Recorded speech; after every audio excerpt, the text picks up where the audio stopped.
Last week on the campaign, in twilight's first gleaming, Idril, Huckavus, and Rosebud made one bad decision after another, starting with Idril lying to Charlie about there being demons in the house. It spiraled downwards from there to the point where we got kicked out of the Thieves District, with Huckavus in, quote, in charge, in quote, of Rosebud and Idril.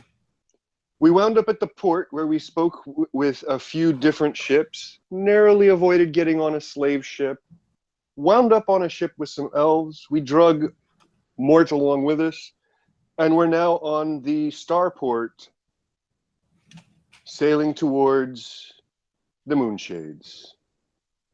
That's what happened last week.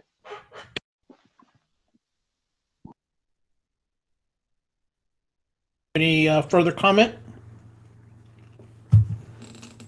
The captain of the ship named Gideon, or was that just some elf we met? I believe that was the first mate. Okay. So I don't think we have the captain's name at this point. Okay. Thing for Rosebud, I feel, is important is that she tried to make amends with Jay, and we'll see if that was something that was positive or negative, because we're not sure at this point, I'd say.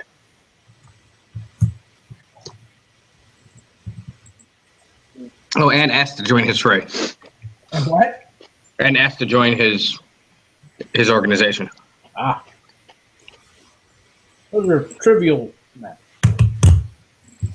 Not the Rosebud. Nothing will come of that, obviously. Okay. So, Mort. Yeah. When last you saw us, you were hale and hearty, but since then, a wall has exploded, smacking you in the head with a large piece of timber. Right. You have spent most of the last bit of time unconscious, with a few moments of wakedness enough to do some walking, very little lucidity. Probably heavily concussed. Exactly. You're kind of in that state of, you're just really not sure if you're awake or dreaming or whatever, what the heck's going on. You wake up in what you figure out after a few minutes is apparently in a hammock in a darkish room, and you hear a voice. Who leads your party? Hello, who's there? I say, who leads your party? Don't worry who I am. Okay. I won't worry who you are. Where am I? That'll all come in time. Quickly now, who leads your band? It's a round robin. I don't know that there's a person I could say 100% of the time makes the decisions for us.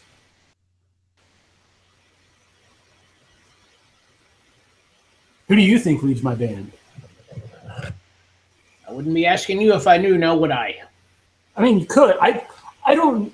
Maybe. Who? Where am I again? Your last chance. Who do I speak to?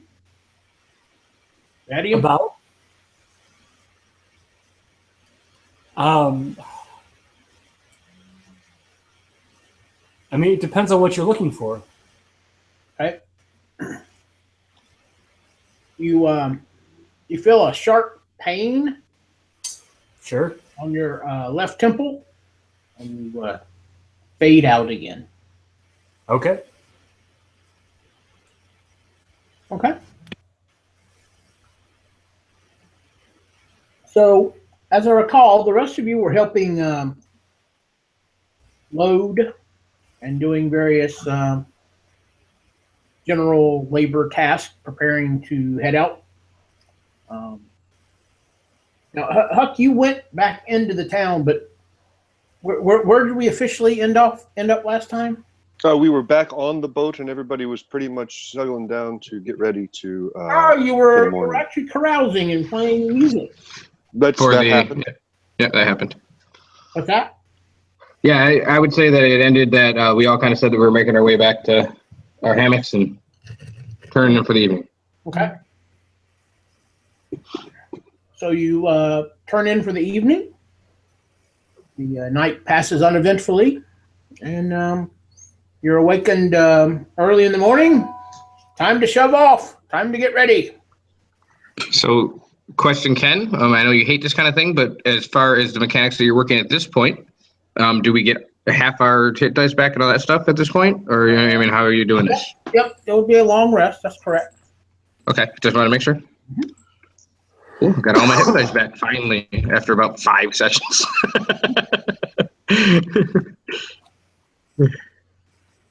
Okay. All right, good. Well, when Thank we you. are Just wanted to know. when somebody tries to rouse us, Huckabus very excitedly hops out of his hammock and goes to see what his new life is going to bring him.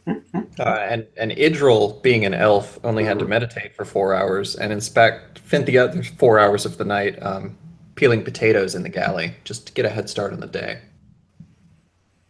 Potatoes Man. are interesting. So Rosebud pops up out of hers, and because she was sleeping on the top, like I told you, she actually pops up super Rosebud light and hits her head on the ceiling, and then falls off on the ground. Very nice. We'll see if we can get you some more cocaine today. Oh no, thank you. No, thank you, please. Is that what that stuff was called? I think Never so. again, Huck. Never again. I didn't feel like I was my own until Jay scared the shit out of me, almost literally. He has a way of doing that. Rosebud? Yeah. Rosebud, Uh-huh. I need you to make me a will save. Okay. That would be that's 10 only, sir. Okay. Carry on. Okay. Yeah, you know what I mean? I truly, I do not, I don't want to do that again, buddy. It was, it's been a lot different with me lately. Trying to have more control over myself and really try to be the woman that I really should be rather than just fucking crazy all the time. Well, I really truly suspect it's going to be some time before we can find our way back to Neverwinter. So there's that bit of positive news. I think that's good. Do you want to know what I really like to do most there, Huck, though? I really want to find my Neverwinter? dad. Ah, No, they're just going overall. They're going the wrong way. I know, and it's okay, but I just really feel as if I need him at this point. I hope he ever wants to be my dad. Because he's never been that to me, really. Well, Charlie did say that he'd try and get word to him, but I don't know that Charlie's very well disposed towards us at this moment. Yeah, I think he hates us.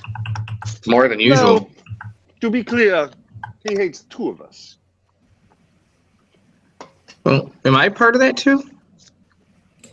Huckabus solemnly nods. And she looks down at the ground, kicks That could have also yeah. now, that could have also been the deck. You're on a boat. Yeah. Sorry. Crap. Lost my train of thought immediately. It could also be that he was just very, very angry with Idril. And maybe it's not so much that he hates you as he was taking it out on you. Yeah, I'm trying to, like I said, I'm trying to be a better person, Huck. I've seen, Sylvanus really showed me the error, per se, of my ways. It's not about being intense and crazy all the time, and I didn't know that until I went with him. Well, there were some good times, I won't lie. Oh, I'm going to be very honest. It was very fun being crazy, Rosebud, but I think for my mortality, I think it's better to be the controlled Rosebud, as she smiles at you. Well, shall we go see what sort of fascinating sailing things we get to do today? And you guys, as you finish, you realize that Mort is actually conscious. Okay, I wasn't sure if I was actually in the same room, if I had been You are? put in somewhere else. No, you're right there in your right there in the hammock with the other three, or the the group of hammocks. Upon noticing that, Huck would say, "What up, my halfling?" Oh God, I've got a terrible headache. Where? Where are we? What's going on? We're on a boat. On a ship. Have you ever been on a boat before? They're more. I've never been in a boat. This is weird. I want to go upstairs. And she runs upstairs to the top deck, leaving the other two behind. Now Something about realizing being less excited. impulsive. Well, No. Huckavis mutters still that under his herself. breath. No. Yeah. Huckavis just No, no. mutters that under his breath. yeah, she's still herself. It's kind of hard to. So your head So still we're- hurts more. So we're just off the coast then? What? I don't What are we think doing? we've sailed yet. Huh? I don't think we've sailed yet.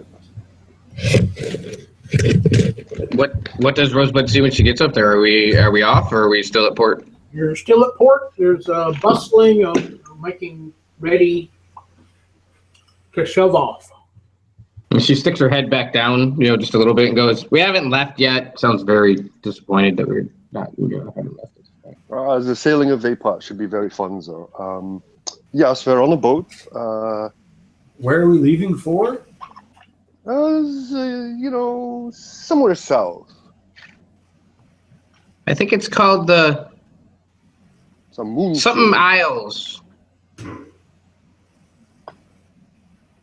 Yeah, Moonshade. That's right. What? It was the least objectionable way we could find to get towards the library. Candlekeep? Yeah, Yeah. and one of which was a slave ship. We think, Mort. I'm pretty sure I can confirm that. That man is so nice to me, though. It's weird. While you were unconscious, Idril tried to sell you into slavery, Mort. I believe that. Yeah. That guy's something else. Are we sure we know him? Nope. I just so I don't think we know him. It's just so strange. And Rosebud would like to take this opportunity to kind of talk about him a little bit and see if any of you, any of you, I know he says that he's been with us the whole time, and other people have said that he's been with us for a while, but I don't know this guy. Do you guys? Nope. What about you, Mort? Do you remember him? Not since the only memories I have of him are from when we came up from that other plane, wherever we were. Yeah, it's so. Mort, do you Well- remember him blasting a ball into you so you been unconscious for 2 days now? Is that what happened? Yeah. Yeah, that, Okay, go ahead. Keep talking. Sorry. that might explain the headache. God. And then Rosebud comes clean to you, and she off her back, around her arm. She, you see a snake kind of slither out on, off of her hand, so on and so forth. And she puts it on the ground, and it goes, and she plays with it slightly for a second, and then she goes, "Mort, I got to tell you the truth." And she grabs a snake, and I'm assuming it turns right into a bow, right? Okay. So I say now we're- we're talking away. But yes. Yes, it does. Okay. Mort, Idril and I used the serum on our weapons. I don't want to lie to you anymore. But this is really cool. And she takes aim at a barrel or something like that, and then the bowstring shows up, so on and so forth. This weapon is so awesome, Mort. I don't even know. I don't even know what to say about it. And I also kind of think it's my companion at this point. It's a little strange because I bonded with it. Rosebud, do not shoot that barrel. Oh no, she just made it so the string would come. She didn't I even draw. thought you it. actually had an arrow and everything. I'm like, No, she didn't. She didn't knock an arrow. We No, don't, she didn't knock we an don't want to blow the side of the ship out. Well, of Although course if not. we're going to, it would be best to do it now while we're in port. Yeah, but this is our ride, right? As far as I know. Shall we Well- go up and see what we need to do on our ride, as you say? Yeah. And then Mort, she does look at Mort and say, "I'm sorry for not including you in this, Mort. Hopefully we can find some more of that serum and get your guys' weapons activated as well." And she just kind of does the nervous kind of shoulders and smile thing to him. Ken, would I have? Do you know if I would have kept the rapier, or if I would have left it at the shop? I don't remember if I clarified. I mean, if you can have it if you want it. We did pick all that stuff back up. Yeah, we all took them as far as I was concerned. I didn't catch the last part of that. What was that? Yes, we all took them. Okay, so we all have them. Yes. Huckovus is just concerned that by using the weapons of the Netherese, perhaps encouraging the failure of the contract, perhaps we're making the payment of the contract worse, perhaps it kind of mocks us and a bunch of Netherese mages are going to show up and eat Huckovus's little toes. I don't know. Let's hope those things don't happen. I know. But- Huckovus is turning into quite the warrior, isn't he? Let's have a much gayer day and go up and see if we can get some ale. And then she puts the snake back in the ground, puts her hand down near it, and it slithers up and coils on her arm. Well, I'm glad you seem to be enjoying the bow at least. It's pretty glorious, buddy. It really is. And she hasn't shot it yet. Wait, Just have you shot it yet? once. Just You did? once. Okay. It's pretty cool. Wait till you see it in action. Okay, so you go. So, unless anybody protests, Huckovus is going to lead everybody upstairs, I suppose. All right. Sure. So you see the crew scurrying about, preparing to leave. Looks like they're almost ready. There was someone speaking to the captain, and everybody roll me perception.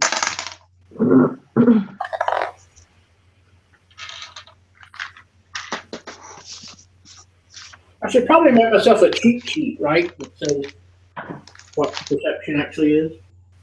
You can call it whatever you want. We figured it out by now. 23. 14, Ken. Okay. I got lower than that, but I don't remember what the mod is. You'd think I'd make a cheat sheet, so I'd know that. That's fine. It's called a character sheet. Yeah, it is, isn't it? And I had one a minute ago. I did, I swear. I do. Oh, the 23 was Morton, though, wasn't it? 23 was Nathan. 22 was Idril. Oh, Idril, okay. Idril, you see Oh, really? that there is some netting here on the deck that wasn't here last night when I went to bed. There appear to be a number of new crates lashed down. And there is a person that you have not seen, does not look like a sailor, speaking to the captain. Walk over nonchalantly and join said conversation. I suppose I'd also like to look at their mannerisms and see if they're attempting to be forthright or if they're being slightly clandestine about their conversation. Hey, watch this. Roll me an insight. Yeah, you got it. Whoa! You used the right word. 26, nat 20. Winner, chicken dinner.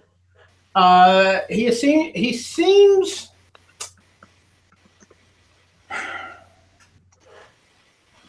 he's not being clandestine, and then he doesn't want to be seen talking to the captain. But he looks like, I guess the best way to say it is he's talking about something, a sensitive subject to him. Okay. Let me confirm something real quick.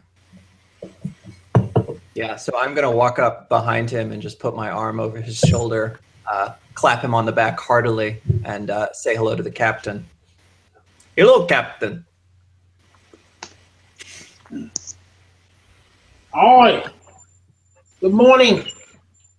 It's a yar-looking day. on the ocean here. Nope, that's the wrong accent. Or is it? Very strangely. But it's good that you're here.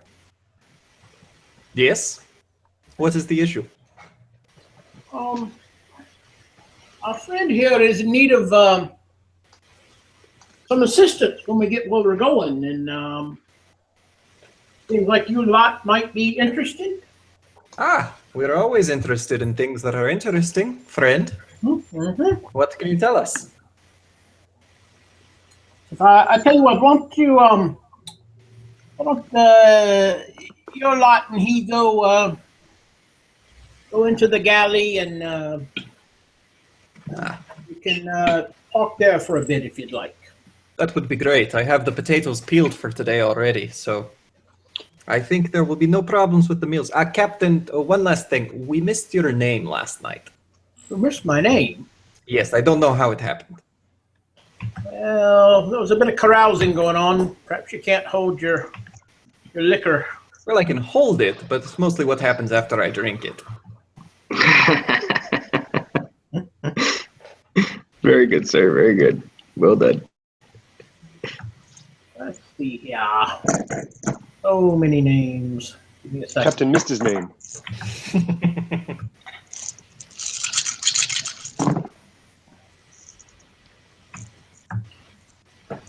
I am Veldrina Vlanatar. You may call me Veld.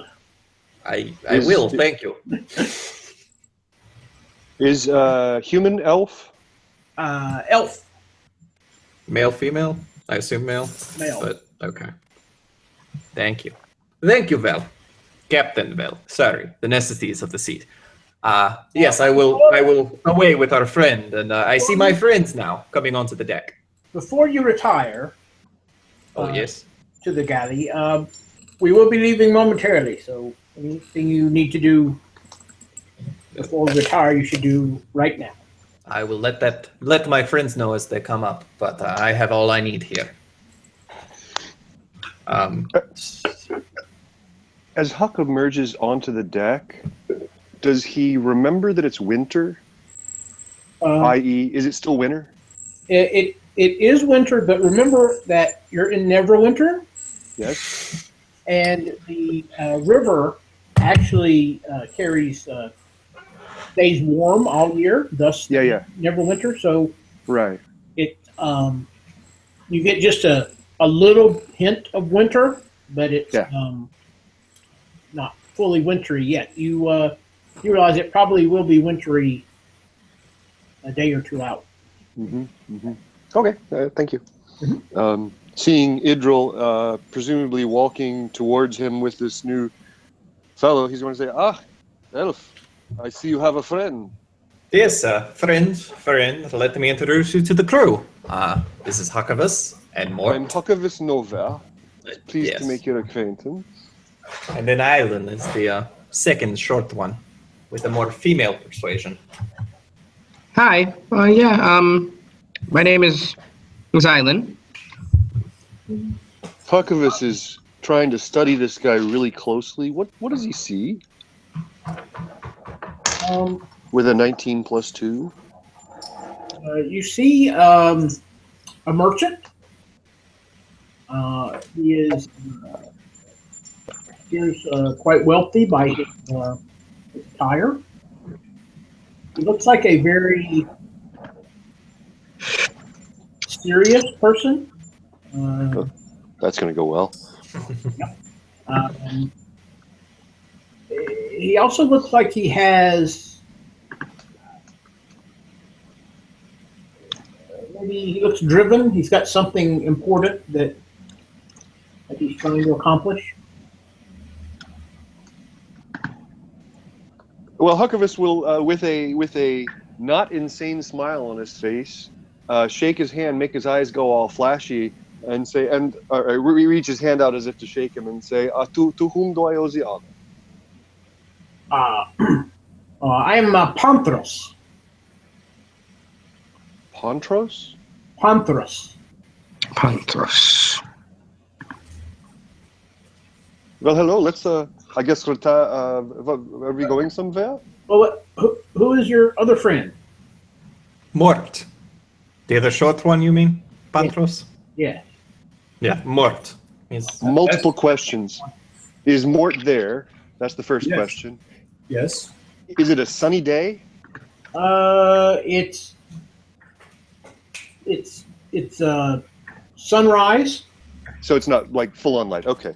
I was gonna try and make Mort have a migraine headache. I thought that would be hilarious, but never mind. Love you, Andy.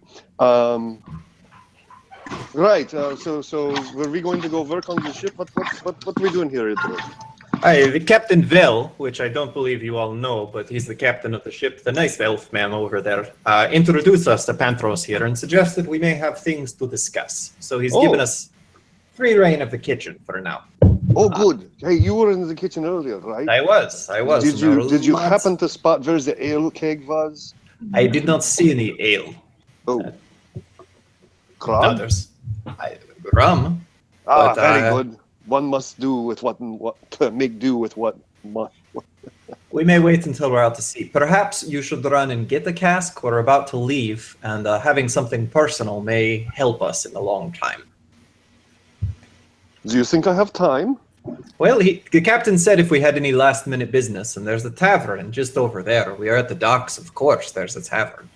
Huckavus is going to take his leave and go ask the captain if he's got time to run get a keg.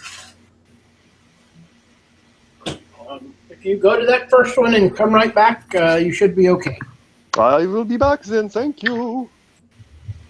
Well, Pantros, shall we await the galley and Stupid await idea. his What am I going return? to carry it back? Well, get a pony keg. That'll be fine. Roll it back. Yeah, you roll it. Roll out the barrel. Sorry, the ludicrousy of that just struck me.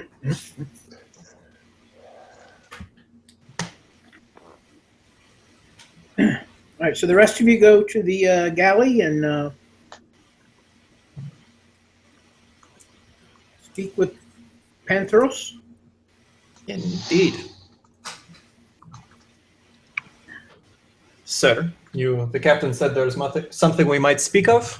Yes, I was quite fortunate to, excuse me, he has a much better accent than I do.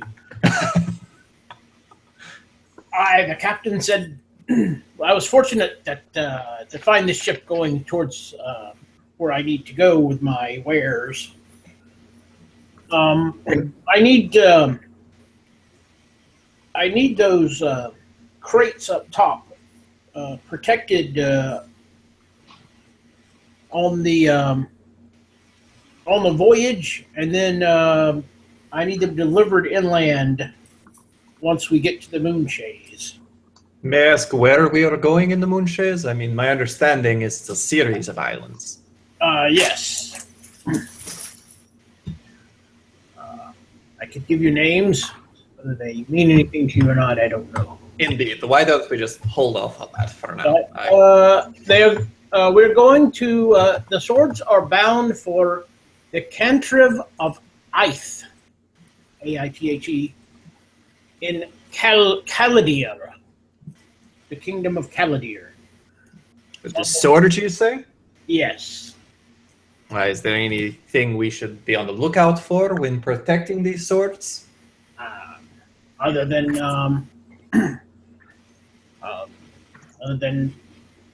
the perils of the sea, which I'm sure you're familiar with. Yes, it's very salty, and for steel, that is Nashugana. And then, as you know, Moonshays are, certain areas are overrun with all manner of foul monsters. We've dealt with foul monsters. Fomorian giants and Those we have not dealt with, but I'm sure it will be no problem. Yes, we're here to protect the ship anyway. I see your cargo is a natural extension of the ship. right, yes, excellent. But once we get there, it would be the more important time. I would need escorted to the castle itself. Well, this will be something we need to discuss in private as a group. I'm sure you'll understand. We are more Democracy. Is that not why we're here? I will. One of our friends, you'll notice the one with the horns and the candy cane arms and the oddities, has run to get us some extra beverages. So once he is back, Interesting priority, I must say. well, I think What you'll do- understand as the voyage goes on. It's the biggest priority. What do we get out of this, sir? I have coin. Just How much as- coin? What is your going rate for a day? for a day? Well, Neverwinter or Moonshade rate? Whatever your rate is, I'll see if I can match it. Like at Mort, I believe you may be most familiar with the going exchange rates. For hiring out as soldiers, essentially, mercenaries. Is this what you need, Security. soldiers? Security, something of that effect. Yeah. Do you need a few moments to speak among yourselves? I think it would be nice. Yes, thank you, Pantros. I will be up on deck when just come get me when you're ready. Will do. Thank you so much. And he leaves the room. Mm-hmm. Well, friends, it seems we may make money on this passage. Possibly. Are we security on the ship? Are we paying passage? What's Oh, passage is free. We're securing the ship, which I assume we'll want to do anyway as we're on it. And without the ship, there's just a lot of ocean. So it seems to be a win-win. So right now, room and board and passage are free, as long as we don't get sunk. And as long as we were active on as a part of the ship too, he asked, if I remember correctly. I believe that is correct. But as you can see by this pile of potatoes, I think we've done our part. Well, Now, you did it. Nathan, in my head canon, you not only peeled the potatoes, but because you're an elf, like they're Oh, they're- delicately engraved. They're Right. like No, it's, and I rolled a percentile dice to see how many potatoes I could peel, and it was a 94. that's a lot of spots. I don't even know where that'll lead. But of course, let me make sure that I have some sort of tool proficiency. Like some of them have filigree, some of them depict ancient elven legends.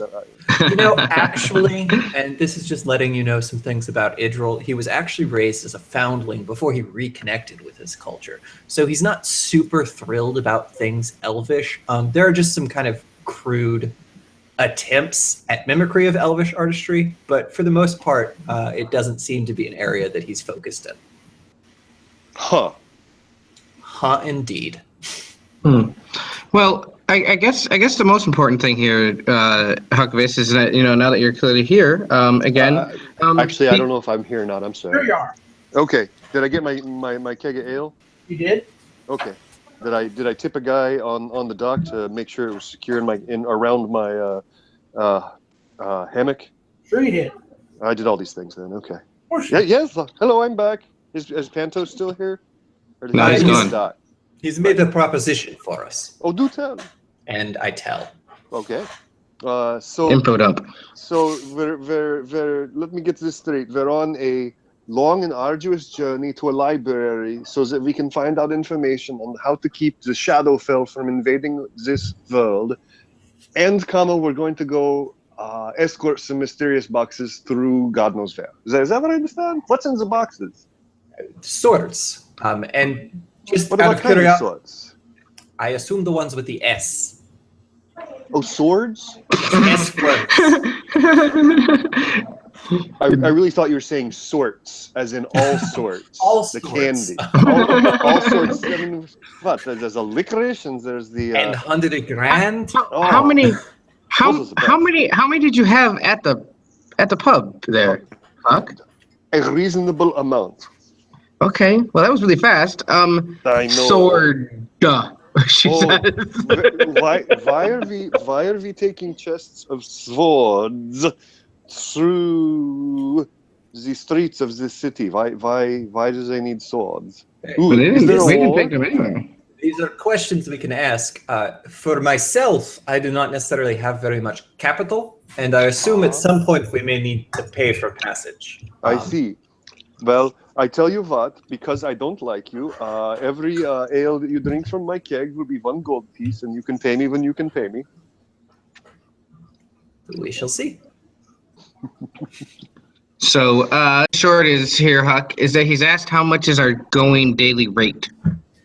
Whatever you want, I don't care. I say 100 gold pieces a day, gentlemen. Per 25 person? apiece. Oh, 25 apiece. I don't think that's unreasonable. Have we yet inquired about the next leg of our journey? Can You mean getting clarify? from the Moonshades to Yeah. the Yeah. Not yet. library? I Or think to- that's something we're going to have to figure out when we get there, Huck. Oh, okay. That's disturbing, but all right. Well, I mean, I'm not adverse to helping this fellow. He seemed like a serious guy. Seems and, pleasant. Yeah, he wasn't unpleasant, that's for sure. So I'm not adverse to this idea. Do you want to know what it looks like to me, Huck? He looks like he has money. Mm. Do you think we should kill him and steal all his money? Well, Huckabee maybe is, on like, the speaking maybe on the softly, road. He's like templing his hands, like maybe a slight grin on his face. Yeah, maybe on the journey, but at least we should probably give him a figure. Do you think maybe So- 100 gold apiece is good? 400 a day. I wait, 400 a day? Why not? Just I don't know. See what happens. I mean, he seems to be more of one of these country folks, so let's ask big and go small if we have to. 200 a day. Hey, that seems very big. Well, there you go. I think 100 gold apiece. What do you think, Mart? That's kind of what I was leaning towards. Is about 25 apiece. Huckabee 100 says a we day. start at 200 and be willing to go down to 100. Wonderful. Never hurts to have a strong starting position in Can- negotiation. Can I? I mean, would my character know what the going rate would be? Is there anything I can roll to see if I would know that? Ken? I'm sure there is. Somebody, just rolling in intelligence and I don't know. Anybody know anything? History, maybe? Well, I rolled a net 20. Well, there you go.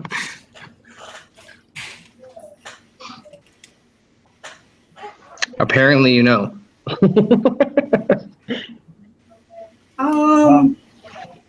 You want to know what the going rate is? Or what you could, the most. What would be the highest a skilled group of adventurers could charge for protection services?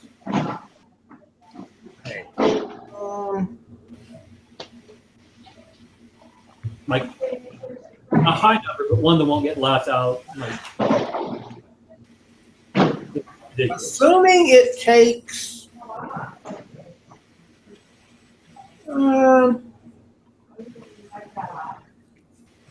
You think 200 is like at the top of the very top? You would expect extreme competence at 200 for the 4 of you for the day. Okay. So what he's saying is that 200 is very unreasonable. For us.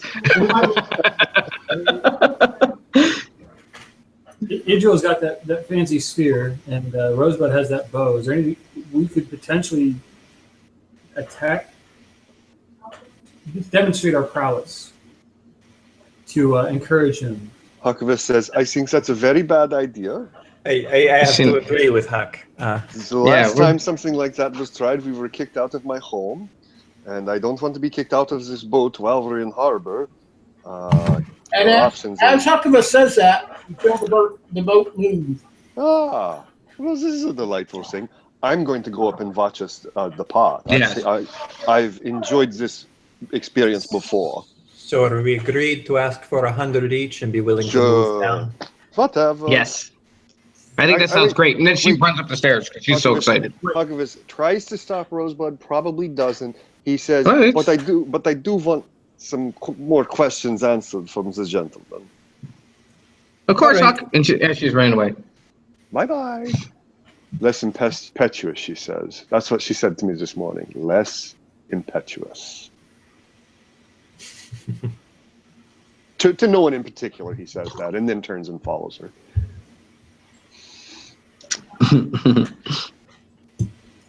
All right.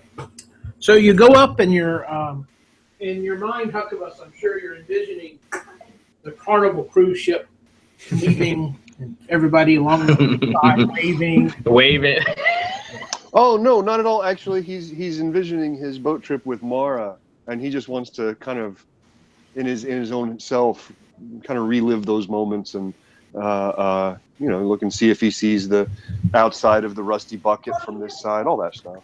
Okay. All right. Well, you get some of that, but obviously this is much more, much less serene and many more people bustling and things So like that. it's But 12th century industrial port. I get it. yeah, off the distance, you can see the exterior of the rusty bucket. You can see that that there is the all the broken windows that overlook the port. Right? That you no longer can see from inside the rusty bucket because they've boarded it over, just made a wall out of it. Yeah, am I the only one having a hard time hearing Ken? Yes. How about now? Hello? I can hear you fine. It's just Carl? Yeah. Am I okay? I'm going to leave the call. I'll be right back. I'm going to right, leave sure. and join. I accidentally did that. Well, you got up our hopes, but then you came back. Yeah, I'm sorry. I didn't rage quit. Sorry, buddy.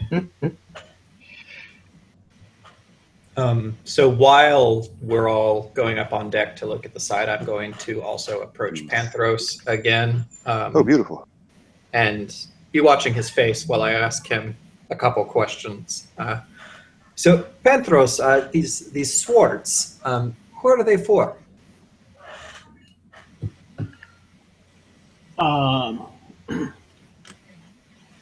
They're going to the ruler of the area, Lord Caldith of Ith.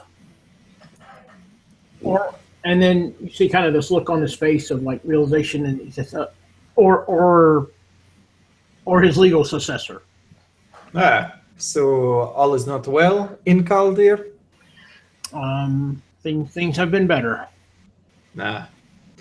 And in the port, is, to your knowledge, the area still controlled by the Kaldith? In general, yes, but there were problems when I left, so I can't attest to what it will be when we get back. And these troubles are with... I'm sorry? The troubles on Kaladir are with...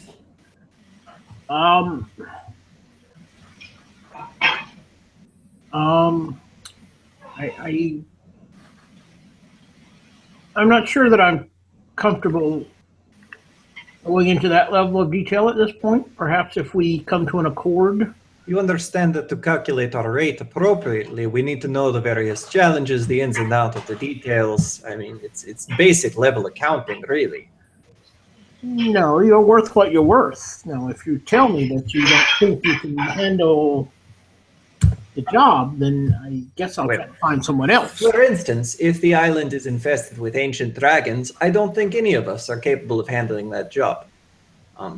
But I'm sure there is a scale of creature, of trouble, and just being able to be prepared makes us more capable of ensuring your delivery gets to its destination, sir. I'm sorry. The best I can tell you is that you're either competent or you're not. If you're competent, then I wish to hire you. If you don't believe in yourselves, then I guess I will have to find some alternative. Huckabus jumps up and down and says, I believe.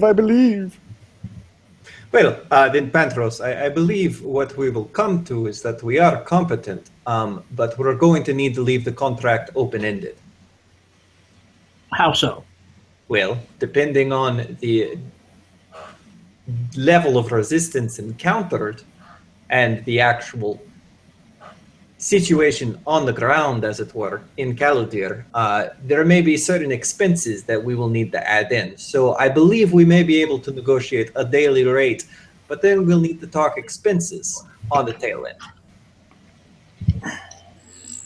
Perhaps we could just roll possible expenses into the daily rate. I think perhaps we should begin discussing what the rate might be, and then perhaps we can go from there. All right, this seems reasonable. I believe the whole group of us will want to be involved in that, and once we pulled out of the port, it will be a good time again. Because I assume that everyone is kind of just gawking around like idiots as we move out of the port. Right. But you're out now. Okay. Everything kind of calming down. As we get out of port, let's assume we've just left port and we're still definitely in sight. Is it getting noticeably colder? As you get further from the harbor cove, it does begin to get colder. It's basically the same time as it is now. So like here in Atlanta, I think it's 40 something or so right now. So definitely, Okay. definitely it's dropping, but It's not miserable, but it's chilly. exactly. I gotcha. You can definitely tell that it's late autumn. Huck when Huck, when he's done gawking, if the party's trying to convene to discuss this, he will go over and actually join in. All right. Back to the kitchen. All right. So you go down. I'm sorry. I'm not trying to be difficult to deal with. I'm just Is this Pantos speaking? yes. Oh, Hucker says, what's the problem? Oh, we were simply asking for more information about the nature of the deal. These S words are going to, and I'll dump that information. Oh, the all sorts are going to go to either the current lord or the new current lord, yeah? Correct. Well, who would have disposed of the old lord? He does not seem prepared to give us this information until we've agreed to the project. Is he not with us? He's right there. Huckavis looks at him and says, "My name is Huckavis Nova. I am at your service. General scoundrel for hire."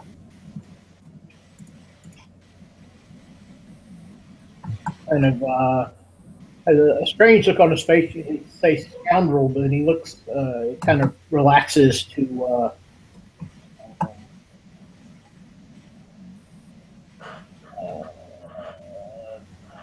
being consigned with it. Being maybe that's what he needs now. Probably not. I don't know if he used to dealing with scoundrels, but perhaps that's what he needs. Morth, our associate here, will handle the rest of the negotiations. We have discussed price and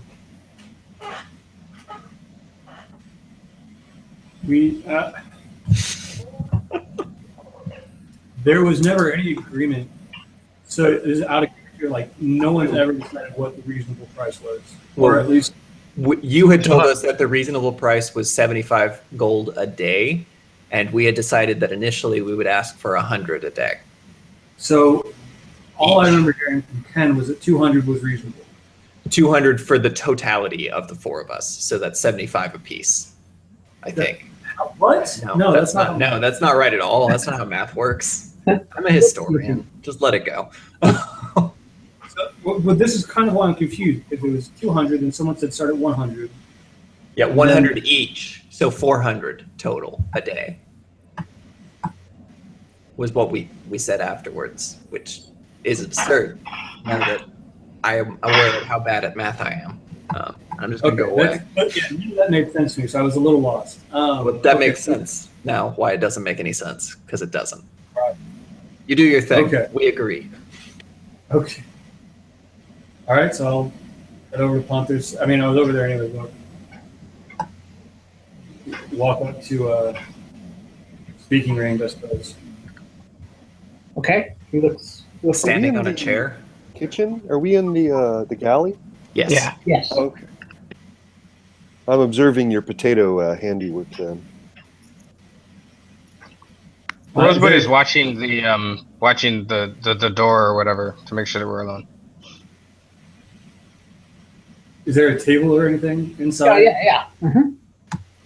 I'll motion over towards the table and come on, let's go over to this table. We can be at a little more ease.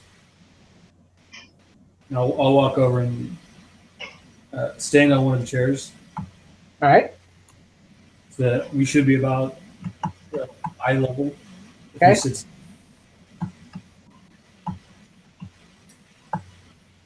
So I've been thinking it over. I think 50 gold apiece, 200 gold a day would be a reasonable rate for us.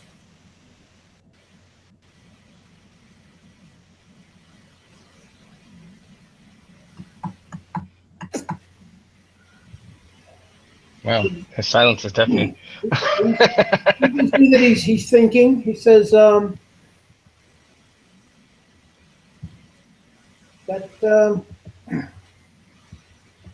is acceptable. Very good. And then he looks at each of you in turn and he says, now that we've dealt with that part, Yes. What are the rest of the terms of this agreement? I'm not going to change any terms on you.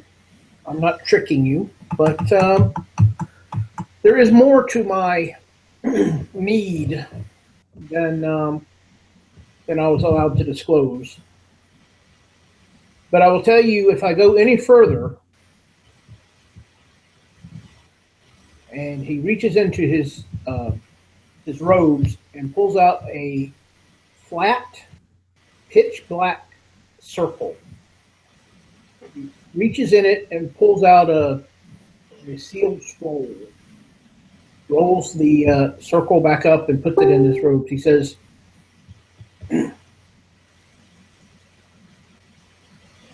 once this document is unsealed, you will not be allowed to withdraw from this mission and live. It's a matter of state security. Consider your actions carefully, but upon my honor, the document contains no alteration in your agreed task.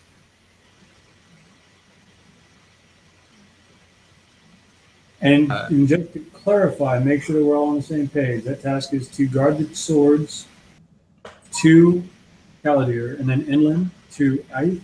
Correct. But you wanted more information, and I can offer that to you, but doing so will increase the bond that you agree to. As Huckavus is studying the potatoes, can I assume it's a galley and we're all hearing this? Oh, yeah, Mhm. absolutely. And Huckavus is going to turn and say, one question before we do anything so dreadful as signing a contract out of a black hole. Nice black hole, by the way. Who do you work for? I work for the Lord of Aith. Ah, and what position might you hold for the Lord? I am his fancy gopher. I handle things that need handling outside of the official channels. Can I roll insight on that to see if to see if he believes what he is saying is the truth? Yep. That's a 12. Yeah. Okay. Well, Huckavus is going to relax just a little, and has a little smile on his face. Says, "Oh, I understand. You and I are in the same business, friend. We just have different bosses. I think we can work together on this. We do, however, have need of getting somewhere quickly ourselves, so perhaps, as part of a gentleman's agreement, maybe I could ask you for a little information not related to this, perhaps at all, maybe one. You may ask. I don't know if I can answer or not. We're actually on our way to Candlekeep. We need to do some research as the library is there. Do you know if there's any easy way once your task is complete, of course? If there's any way you can help us along the way, it would be appreciated. There certainly are. I mean, I don't know that there's regular trips made to Candlekeep itself. I'm sure there are some, but it certainly shouldn't be difficult to get to Baldur's Gate. I think it's the closest large port, and then you could overland. Just a matter of days from there. Did I understand correctly, Ken? You said it would certainly be easy to get to Baldur's Gate? Yep. Oh, Huckleberry smiles and says, very good. I have no issue with this. My friends, what do you say? Agreed. Works for me. And then she kind of steps up and, she hasn't been talkative. And she goes, just can you get to the point, man? You know what I mean? There's so much intrigue with this. There's no answer. Rosebud. Open a damn. I suspect we're going to be on this boat for some days. There'll be very little else to occupy us once Huckleberry drinks his keg of ale. So Right. I'm okay with a little intrigue, as you say. Yeah, she didn't even get that. She had no concept of that. This is going to take a really long time to get there. I get that. Oh, yeah. Oh, as you guys were. And she looks and continues to guard the door. All right. So are you all in accord then? I still would like to continue the conversation we were having. Sure, certainly. I want you to be comfortable. Sure. So we're supposed to guard these. To what extent? I mean, they're just, as far as I can tell, they're just swords. Are we to guard them with our lives? Is it make a good effort? Like, what's the expectation? Well, I mean, what expectation you have in any such arrangement? I mean, what you should guard them with your life against. Montos, I'll tell you why I have the questions. Because that scroll that you pulled out of your circle, you said that it would be essentially our death if we tried to renege on it. Oh no, That's that would be your death. Not right. not a my doing. I'm just saying that if I read it to you, then yes, you will have again gone against state security, and you would become an enemy of.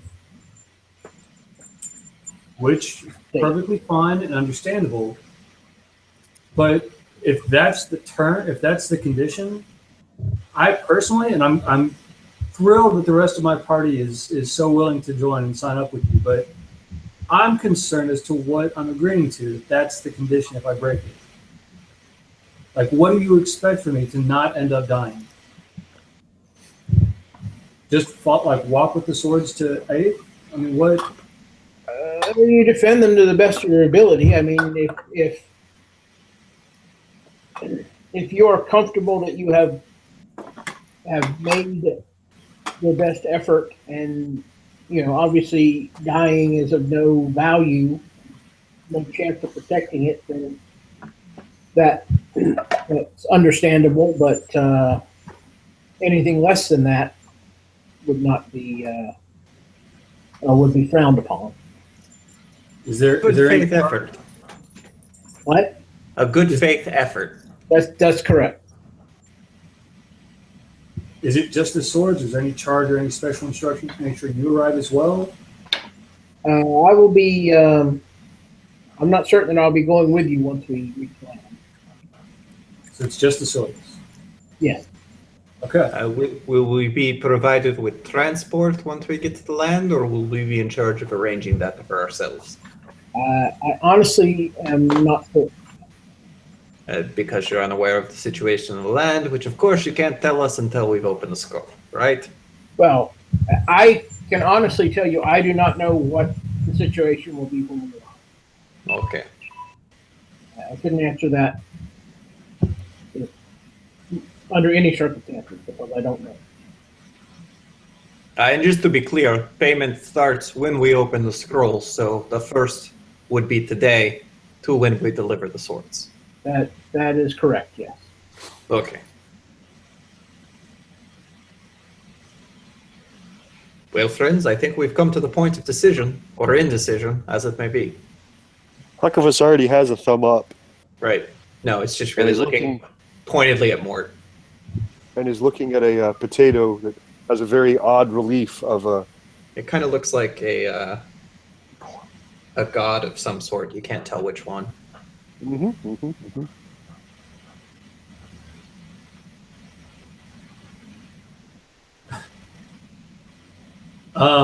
Okay, as Idril seems to be staring at me now.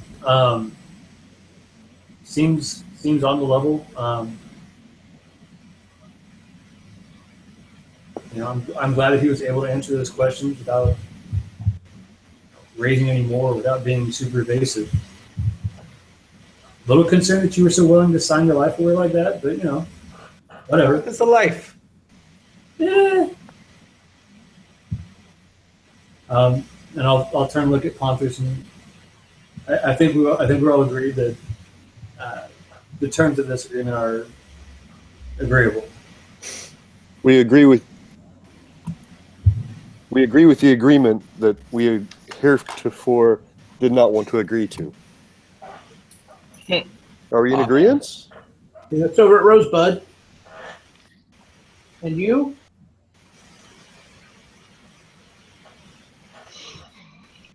Sure, she says.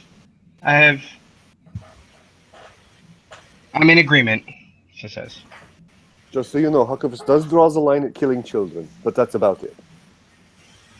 Yeah, and Huckvis, Huckvis, I kill everything else. Yeah. So it's And perfect for you. she looks dead at the gentleman. The merchant? Yeah. That's Huckavus said. So this is perfect for you, as he points to the gentleman. As in, you've got two people that will probably kill anything. Just not all of the same things. I was going to say, hopefully there won't be lots of killing of anything involved. But, Well, now that sounds ideal, doesn't it? Yes. it does. But we do what we must, right? And out of character, Idril, did you agree already? Oh yeah, long time ago. Just confirm there wasn't some. No, I definitely agreed. So he says, all right, and he pulls out like a small sack from within his robes, and he sets it on the table. He says, first, I offer you this for being honorable enough and brave enough to accept this offer. And you hear clinking on the table as he sets it down. He opens it up and sets out 8 potion bottles. What are these? They're restoratives. And healing potions. That is correct, yes. Do you mean cocaine? Because she really likes cocaine. She turns her head very slowly and looks at you and says, Big grin on just his exhales face. strong. Yeah, just exhales real strongly and goes, I'm never gonna live that down, am I, Huckavus? You'd be enjoying yourself at the time. So I'm sorry, sir, gentlemen. I apologize for interrupting. That's very kind of you. If there's going to be bloodshed, which I'm thinking more and more there will be, those will certainly come in handy. All right, Sorry, he says, come in handy. Should have gotten up there, not down. So now he takes the parchment. He kind of hold it out for someone to take. I'll grab it. All right. I'll also take two of the healing potions and put them in my pouch. All right.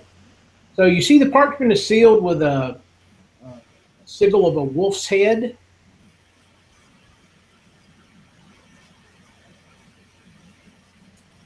Okay. Is it anything I should Oh, can What? What is it? nothing.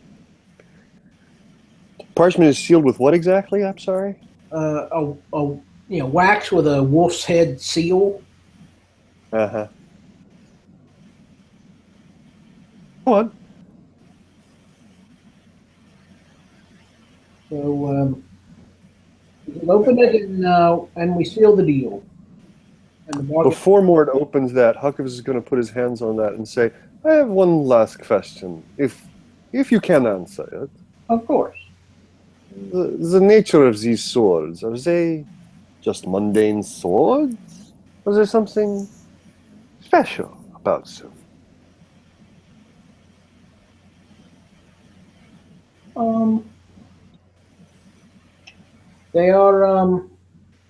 They're of the finest quality, but other than that, just standard. Finest quality steel? Yes. Steel. They're just regular swords. Can you show them to us before we open that? Look, Panthros, he wants to know if we have to fight lycanthropes. That's what we're getting at. Sort of. Well, that's certainly a different question than what he was asking, isn't it? Well, he likes to be Indeed. indirect. I will not mislead you. The Moonshays have no. The Moonshays have more than their fair share of lycanthropes. Right. So are these To my silver knowledge, swords? that That's is what I'm not going the. with. What's that? Are these swords? Are they silver swords? Silvered. Okay. No. Fine. Very, very good. The wolf head there, it kind of made me think of That some is- Twilights and some vampires and That some is Twilight. That is the sigil of the lone wolf of the Kendrick family. Very good. So it's a regal thing. It's a royal thing. Yes. Did you say Let's go. sigil of the Kindrith family? Kendrick. Kindrith. Okay. Which is who he has said he works for, right? He said he worked for the Lord of Ith.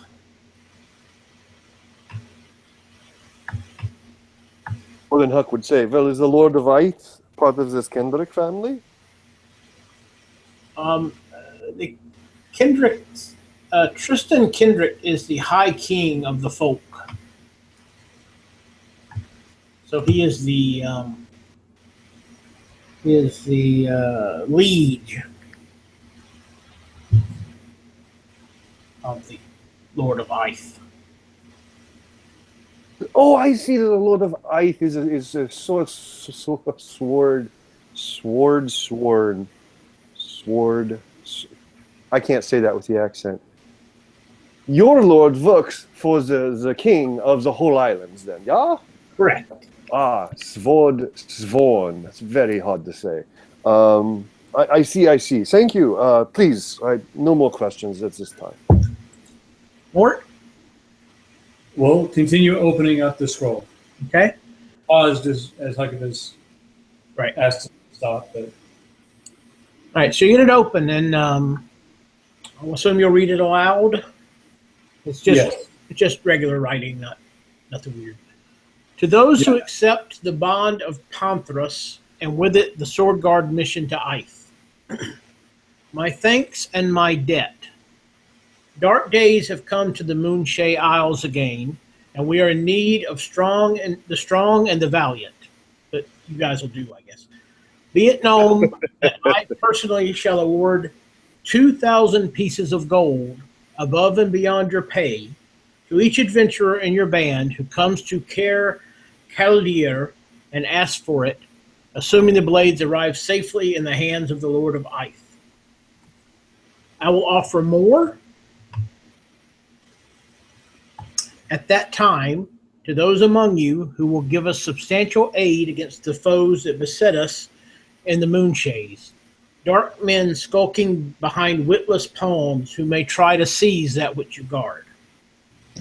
Bring this letter to me in Cair Chaldir and accept the thanks, welcome, and hospitality of, and then signed Tristan Kendrick, High King of the Folk. And that folk is FFOLK.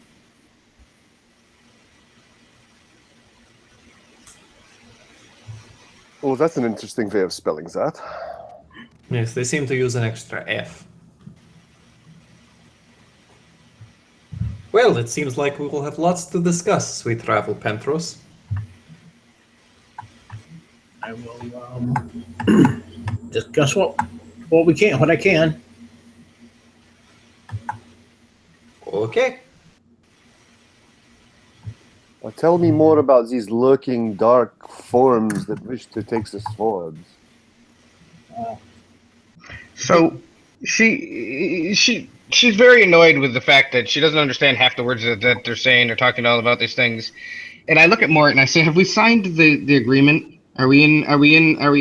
And she just keeps kind of saying that. There was no. Clear. As soon as we opened it, we sealed our agreement. And she jumps up very closely to Panthos and says, what is the fucking idea of what we're doing here? Stop talking in riddles. And she takes out pain and puts it right to his throat. Less impulsive. Again, I just want to go on the record as saying, this morning she said to me, I'm going to be less impulsive. Island, you might want to move it away. There's no reason. It's a small boat. No, one's stop. going anywhere. And she puts up her hand to it and says, no, he's going to speak in plain words, and he's going to tell us exactly what we're walking into. Okay. Those of you who are not Rosebud, Yeah. see him put his left hand, kind of pull back a layer of his garments. He puts his left hand on a long sword. Everybody roll me insight. Everybody? Everybody, including myself. Everybody who wants to, yeah. 16 for April. 7! 14. 16 plus 3 is 19. Anybody who got above a 15? Was that just Rosebud? Idril and Rosebud. This man appears completely unfazed by the situation. He just calmly puts his hand on the hilt, and he looks Rosebud in the eyes. Who also looks unfazed by the situation as well. He says, "I'm not sure where you're confused. I have hired you to make sure these swords up on the deck make it to their destination." But nobody would pay as much money as it just said in that agreement for some normal swords, sir. You need to tell us what we're taking and what we are going to be undertaking. This is not a normal situation. Not that we want one. That's not what we're saying. But you need to be forthcoming. How much does a masterwork sword cost? I don't know. I've never had a masterwork sword. You're the merchant, not me. Tell me. Stop talking. This is the problem. He looks around at the rest of you. Anyone? Lots. Monies. There are 60 crates up on deck with 20 swords in each. And she backs off from him and said, "Now, was that so hard to say?" Well, it wasn't, but it wasn't the important part. Well, it is to me. Actually, knowing that there are 60 crates is kind of important. That's I don't know that Huckleberry has the wherewithal to, I don't know. Who's our logistics officer here? I believe that would be Mort. Because it's not me, obviously. No, it's Mort. I think Mort gets anything that involves mental. Mort. He claps his hands 3 times and says, "You're in charge of the delivery." And she storms off, walks up back onto the deck, and just visibly shaken and angry about the situation. but leaves. Again, not very much not how she said she was going to be, trying to be, Right, but right. it's a daily struggle for her. Priceless, Corey. It's priceless. I know. No, it's wonderful. It was on purpose. Don't think it wasn't.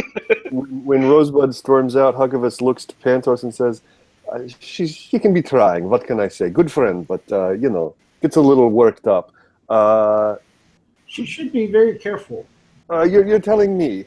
You have no idea. Listen, that letter, it mentioned lurking dark forms that wish to take the swords. Can you tell me anything more about that? That's the interesting part to me. The problem, again, I've been nothing but straightforward with you. I spend very little time on the island anymore. I'm constantly running. Again, you and I are in the same business. I understand what you're saying entirely. But I trust my lord implicitly. And Your lord, if I got this straight, Caldath of Ith, right? I'm sorry? Caldath of Ith, did I get that You right? work for Yeah. the Kaldith or the Kendrick? That's my question. I directly work for the Kaldith, but we all serve the High King. I see. And tell me more about this High King. Is he a nice fellow? He is not a bad fellow. Do the people love him? And he has this look on his face of like, I wish I had a better answer. He says the people don't hate him. That's a good answer, actually. That's better than the alternative now, isn't it? Right. Something I think Scottish in it. Do you have contacts on the island? I do. So You when have we bifocals. land, Sorry. See what you did there. Yeah. please excuse my friend. There's no. When we land, would you be able to establish contact with your contacts and maybe give us a little more information before we head out with 60 crates? How much square footage are these crates a taking lot of up? cratage. Yeah, could be huge. It's 60 times 12, so what? 60 times 20, 1,200 swords. Okay, that's a lot of crates. What's that?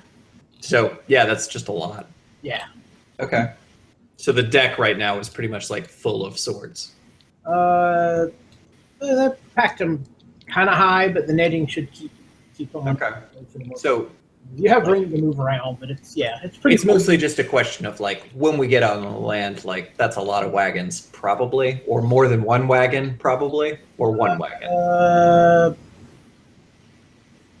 Sounds like you're describing Probably. a ton of essentially of weight.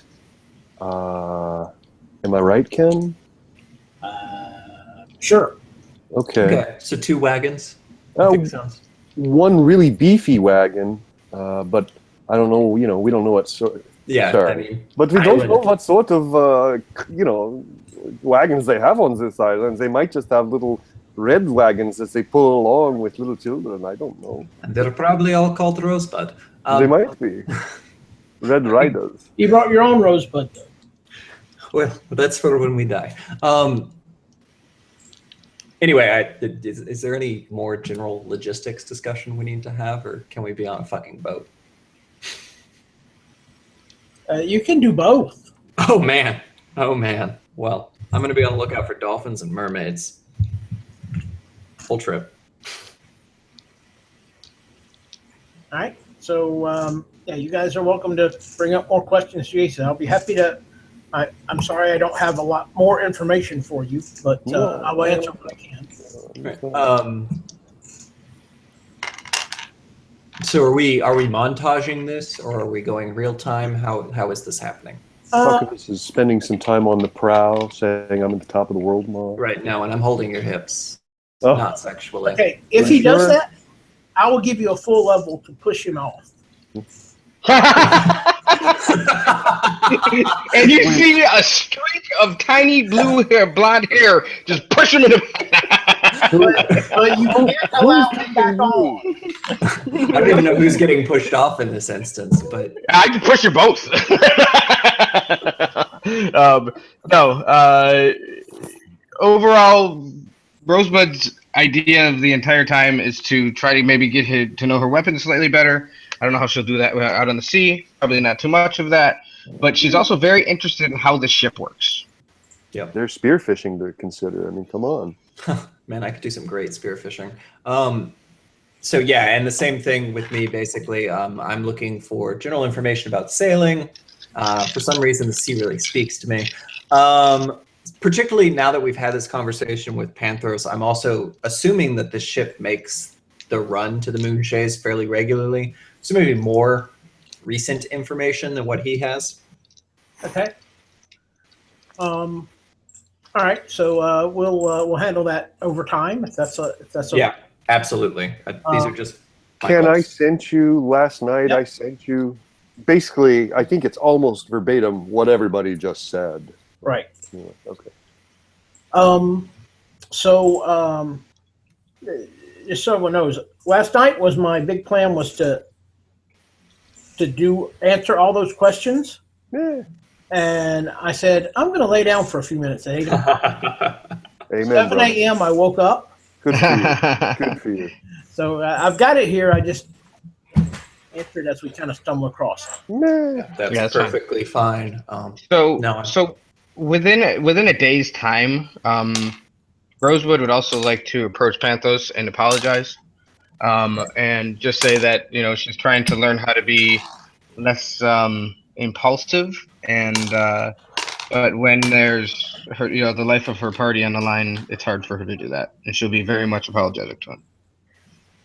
He looks at you as almost with, I don't know if pity's the right word. Mhm. He says, you should learn that lesson quickly, or you may not have time to learn it at all.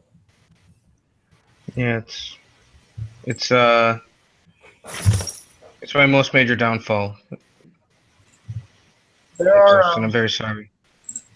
on occasion on the Moonshays, we're visited by people from the West. They have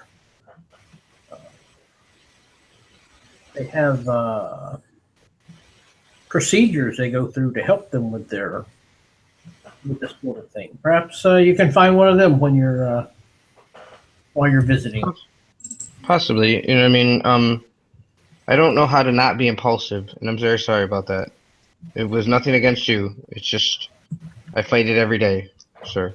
And she truly does look sorry, and that she's being 100% honest with him.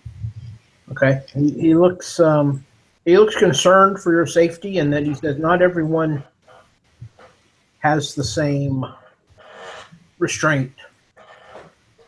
I'm trying to learn that, and she, kind of maybe pats him on the hip or something like that, and says, "Thank you for understanding." Yes. Well, good luck. Hope you're a quick learner. One can hope. And she walks away. So about 10:30, one of the guys from the galley comes up to Idril and says, you're needed. Need you to work on those potatoes.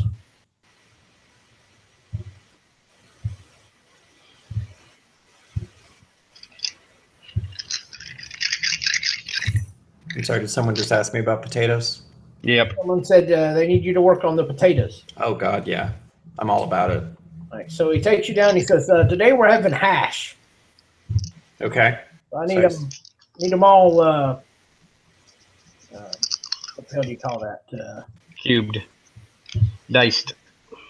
When you grind them on that. Shredded. Shredded. Yes, shredded. Ah, well.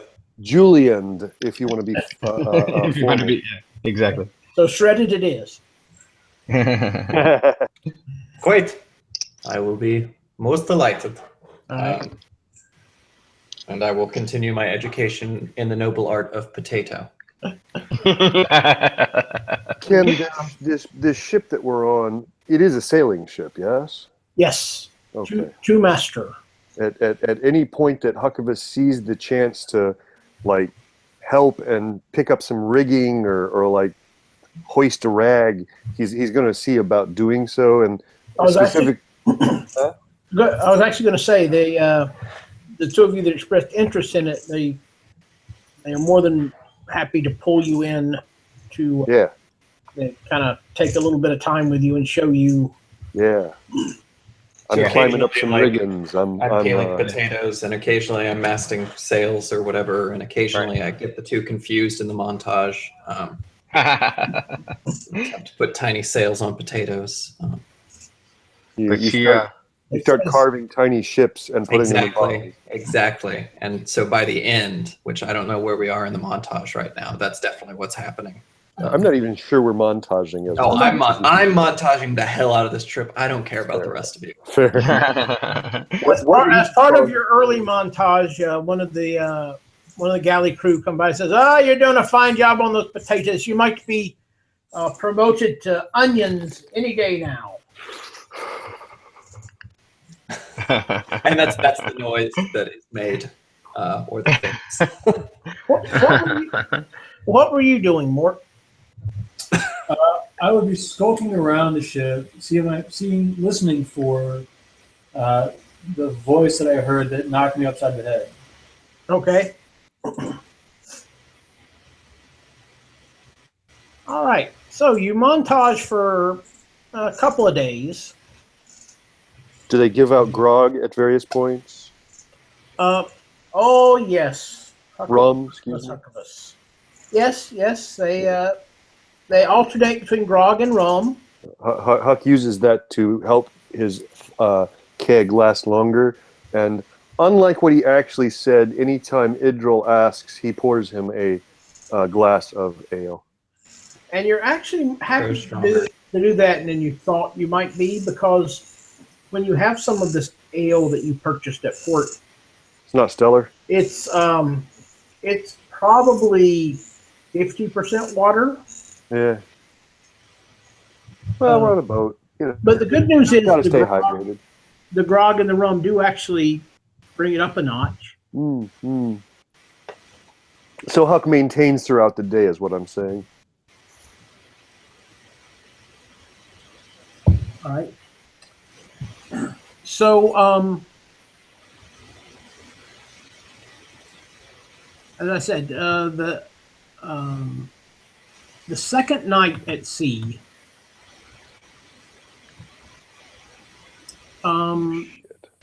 you hear, what was that?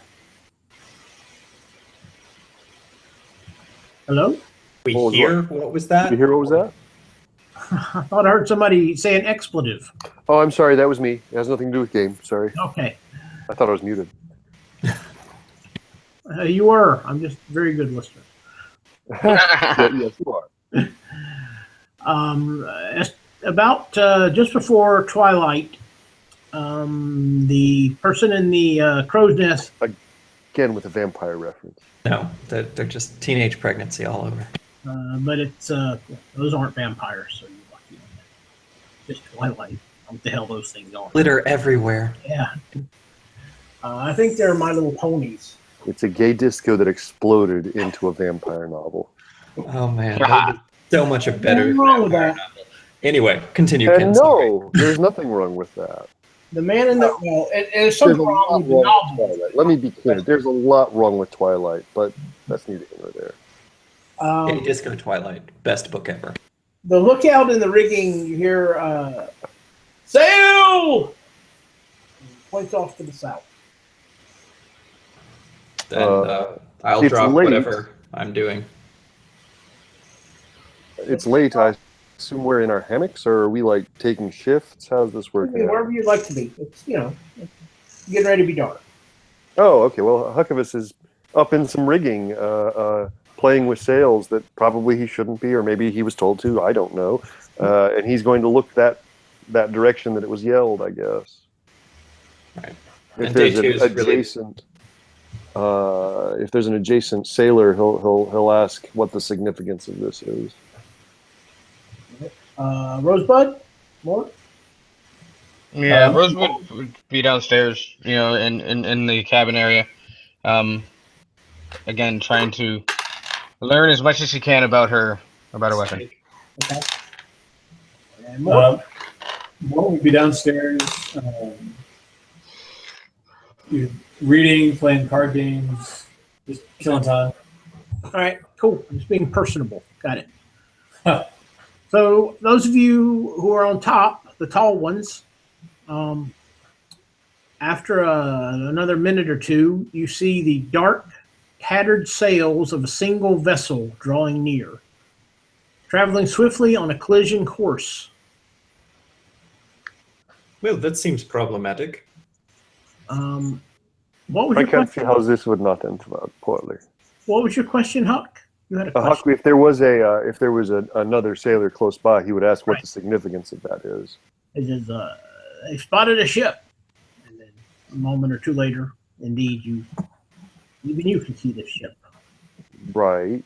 It was more like, and so they spotted a ship. So what? Oh, but the ship's coming straight. Oh, the ship's coming straight for us. Oh no. And you hear both above and below, above a little quicker, you hear kind of a question under the breath, pirates? Ah. And then you hear somebody yell from the other side of the ship, it looks like the ghost ship. A ghost ship? Somebody snorts. Somebody snorted the ghost ship? Well, that took care of that problem. No, that was Rosebud. Kind of like As it gets must have the captain at the helm. As it gets closer, do we see any figures on it? We'll get to that in a second. Okay. Not close enough for that yet.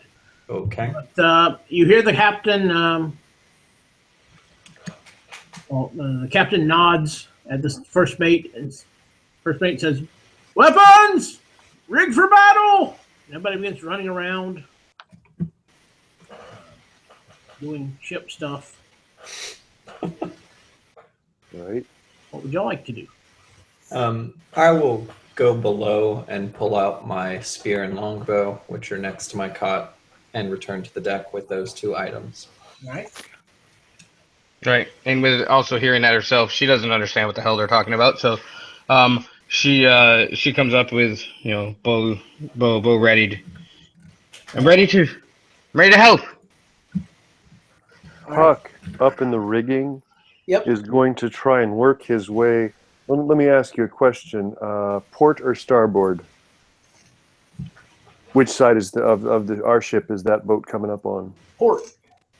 Huckavus in the rigging is going to try and make his way as far port as he can, but he's not coming down. He's still in the rigging. Okay. And when that ship is within 150 feet, he's going to fireball it. All right. Because why not? Then it'll be on fire when it crashes into us. That'll be great. Ideal. Mm-hmm. Mm-hmm. And who'd that leave? Mort? Did you come up? Yeah, Mort will run back. So Mort hasn't been walking around with his crossbow and rapier because Right. he's on a boat. Why would he? So he will go back to his pocket and grab the normal standard rapier and the crossbow. Okay. All right. So as the ship gets closer, you see a mist begins to form around it, gathering unnaturally quickly until the ship is lost in like gray obscurity. Okay. All the sailors on the deck stare into the mist, looking intently. The captain holds the wheel steady, his head to one side, so he can hear better. First mate silently gestures for the crew to crouch low. Y'all like to do anything? I would also like to crouch low. Yeah, I'm gonna follow direction. I'm assuming so. I would be basically in the stairwell or the ladder goes from underneath. Like I want to be closer to below deck, but just able to keep it up. Up in the rigging, I don't know that Huckabus would see that, but he would be trying to secure himself a little bit, as he's seen some other sailors do. Okay.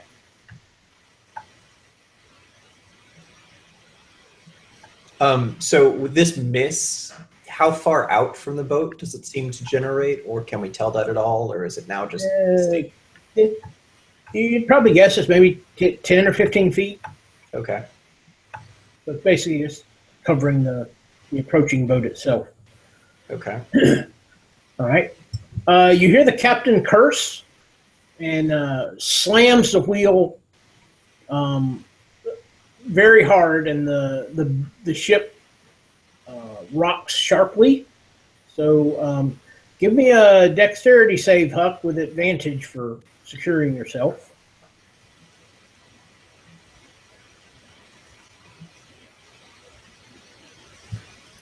Are there commands to change sails that accompany that? No, there's curses. Oh, foiled again. Son of a...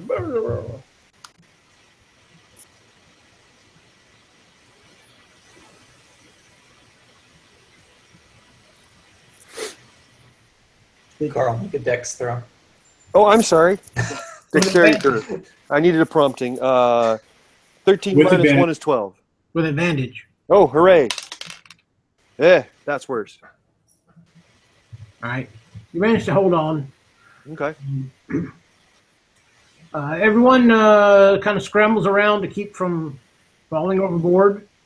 Out of the mist glides the mystery ship, a large galleon of sleek lines, its dark hull marked with scratches and sea tying. It passes along the sword of the ship, excuse me. The captain's skill has just saved your ship from being rammed. So close to the two ship pass that the ghostly derelict grates loudly along the side. So are there figures on that other ship? You see no figures on the ghost ship. Okay, and it doesn't seem to react to us turning. No. Okay. It took me a second to figure out your question. No. Okay. Well, I suppose we'll just let it pass on by. Like 2 ships in the night. Yeah. Strange. One going towards Chicago, one going towards New York. Exchanging glances.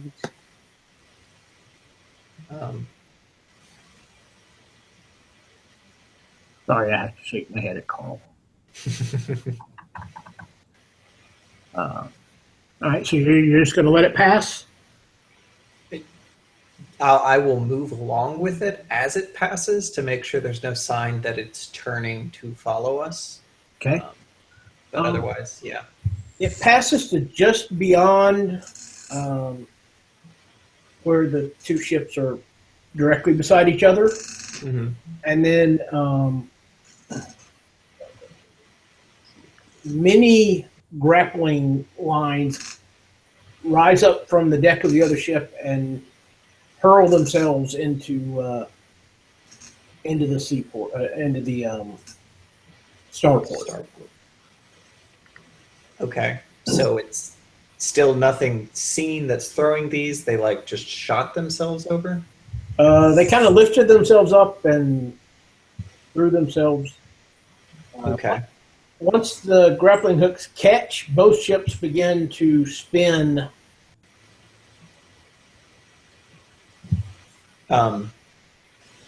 Are we now both in mist? Is that true? It emerged from the mist. Okay, so there's no more mist anymore. We're You know, just... like wisp of mist, but no. Okay. Okay.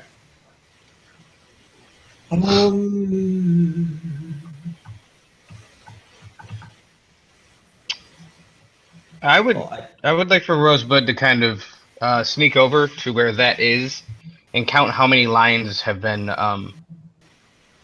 secured. given. I mean, there's not a single place where that is, but you can see there's probably somewhere between 6 and 10. Fireball. All right. Fireball it. I fireballed it. Every creature within 20 feet of the Yep. point has to make a dex saving throw DC Yep. something, and there you go. So 0 damage. Sweet. Oh, haha. Well, let's see. Come on, Mavis. The fire spreads around corners. It ignites flammables in the area that are not being worn or carried. And I'm just going to use the dice roller on the computer because I don't have that many d8s with me. Boom. And 1, 2, 3, 4, 5, 6, 7, 8.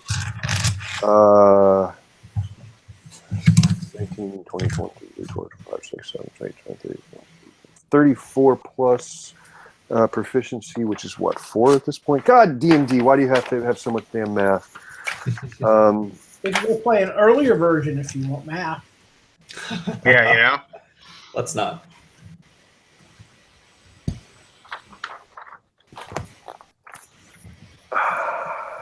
$37 points of fire. Yeah, 37 points of fire. If it on a failed half on success, fire spreads around corners, ignites flammables in the air that are not being worn or carried.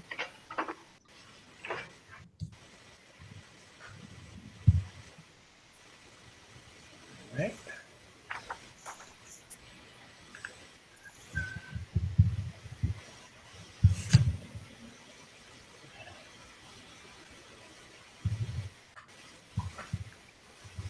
Kind of hoping it burns some of those grapple lines, but understands if it didn't. Well, I mean, where did you target it? Did you target the grapple lines? Or Well, let me ask you this then. Okay, when we're getting to that point, are we kind of stern to God? I used to know all these words too. you're side by side? We're side by side. Okay, thank you. That would have been a midships around where I would perceive the masts to be, Okay. and closer, but obviously like as far away from our boat so that it's not within 20 feet of us. I mean, you could get a couple of the grapple lines Yeah. Okay. because the fireball being a circle. Yep. Each creature within 20 feet, and it goes flammable. Blah blah blah. Yep. Do that. So yeah, you probably catch a couple of the grapple lines. That's fine. More hoping to catch some of the grapplers than all these things. All right.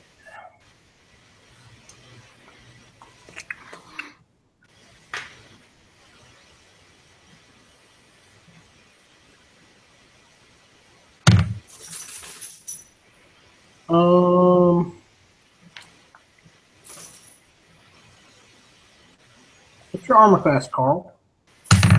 Carl's armor class is probably a 3, but Huckavus Nowhere's armor class, I believe, is a 12. All right. If I could ever find my darn... Oh, there we go. Huckavus Nowhere. Indeed, I did not lie. It's a 12.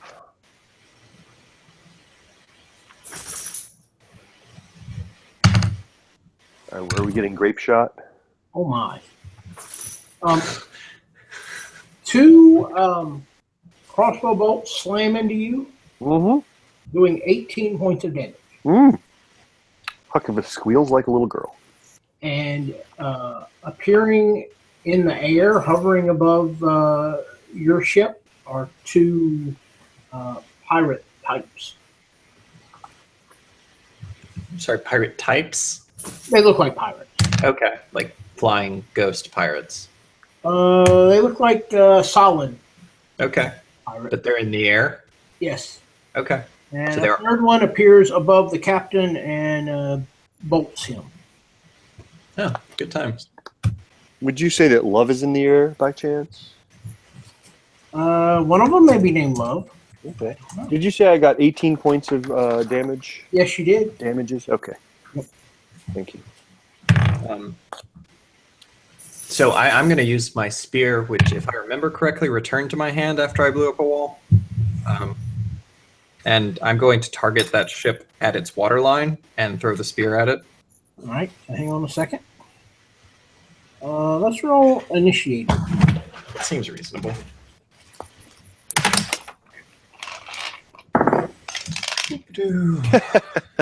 FN Pirates. That's not bad. There's that one. I think I did. Oh, come on. We're at sea. You knew it was going to happen. No, I know. I'm not surprised. I was thinking pirates are Kraken, so I'm kind of glad pirates. Glad not Kraken. 14 for Idril, and I'll be right back. I'd like to point out that every Tuesday before this begins, it's always D and or D. So D and or D.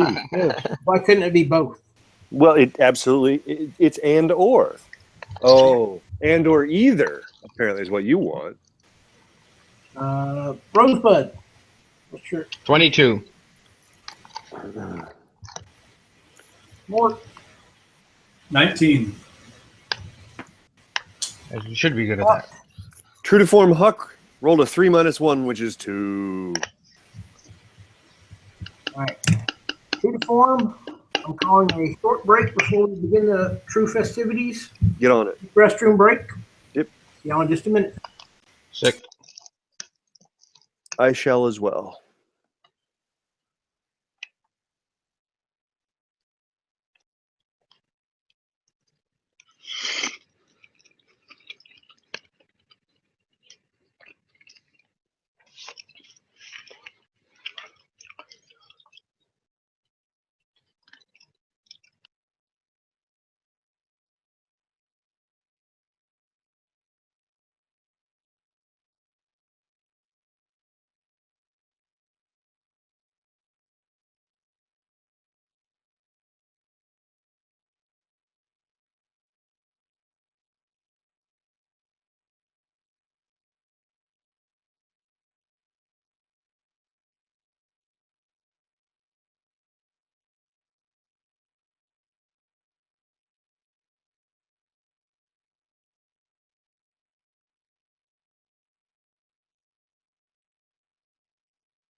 Back.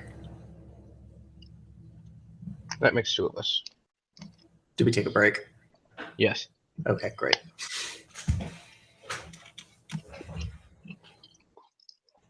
So you missed none of the things. Good. That's ideal, really, for the things that I could have missed. You know? So we're still just watching ghost monkeys murder all of us. Is the plan. Whatever they are. Did you roll initiative or did you not? I did. I rolled a 14. Okay, I didn't.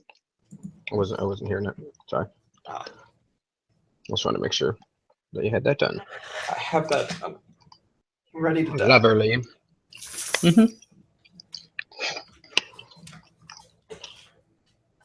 TPK on the open sea is much better than on land. Well, yeah, there's no coming back from that. You know, it would be great. It's a hard reset. Oh, well, I'll come back, whatever, maybe first year, whatever it is, with all new characters. It'll be great. And we all get to play one of the deckhands, because somehow the ship took care of itself. But That's right. No, we'll just do. We shipwrecked somewhere, and people survived. And I play my 5th character in this campaign. Oh, that's funny. And I've played this one twice. Yeah, so I started out with Rosebud, much more like how she's been acting in the last hour or whatever. Very, but also turned up to about 1,000 with that. Mhm. And then he gave me the opportunity. She died because I thought she was invincible and got eaten. I think you've heard the story. Got eaten by a Manicore, and Yes. so then they did a ritual thing to reincarnate the remainder of the body. Mhm. I decided I wanted to try a druid because I thought it'd be cool and all, and I hated it. So then we got rid of that character. Right. And then I made a character that wasn't in the book called a pugilist that we Okay. found is way overpowered, unfortunately. So I had to get rid of that, or it would have just been, it wouldn't have been fair. Right. He would have had to up the CR so much just so Bopstick didn't destroy everything, immediately. And that it wouldn't have been fair to everybody else. So I got rid of him, and then Rexa was the last. So Okay. and then I went back to Rosebud. So which would, I mean, I don't mind playing a lot of characters. I'm not that kind of person. It doesn't matter to me. No, it's kind of fun to try different things out. Find They're they're disposable to me. right.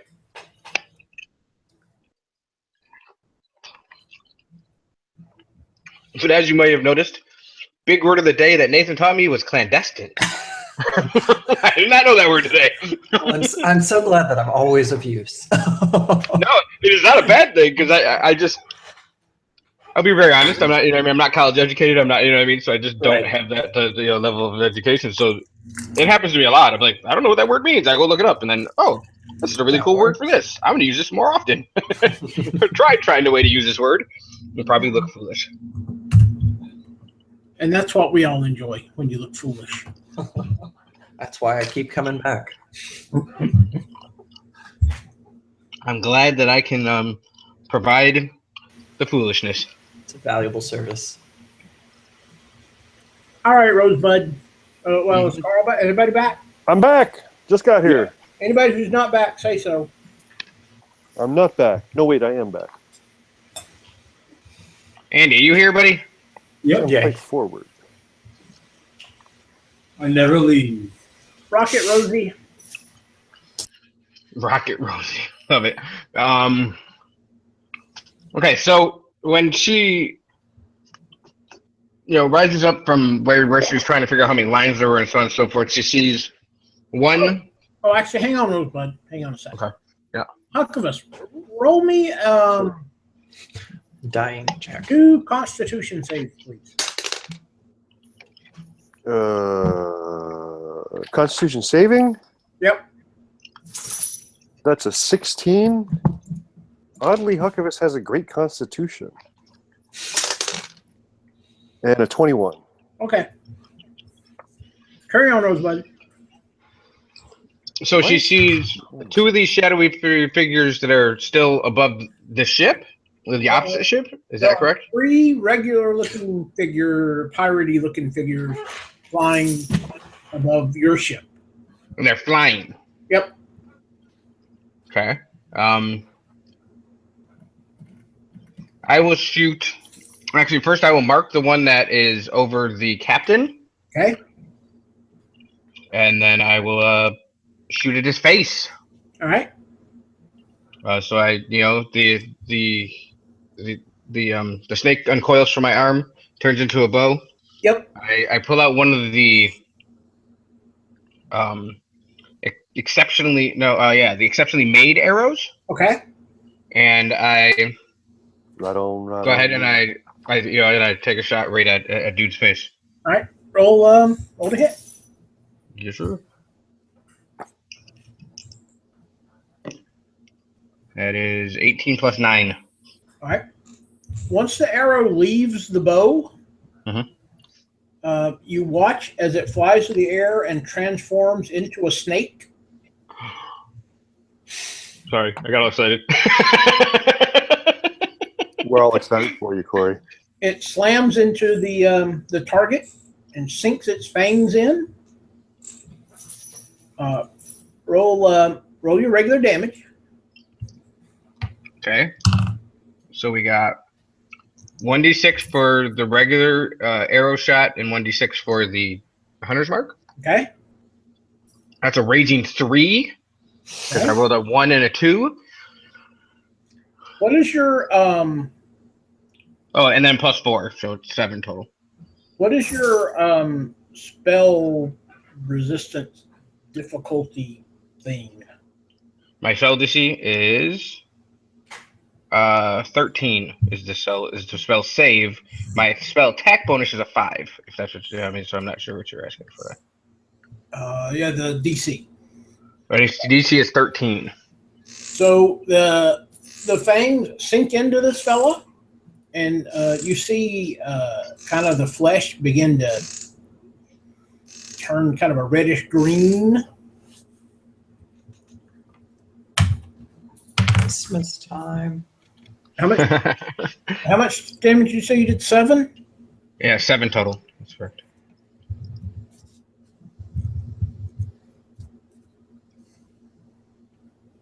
And the side of his face begins to puff up.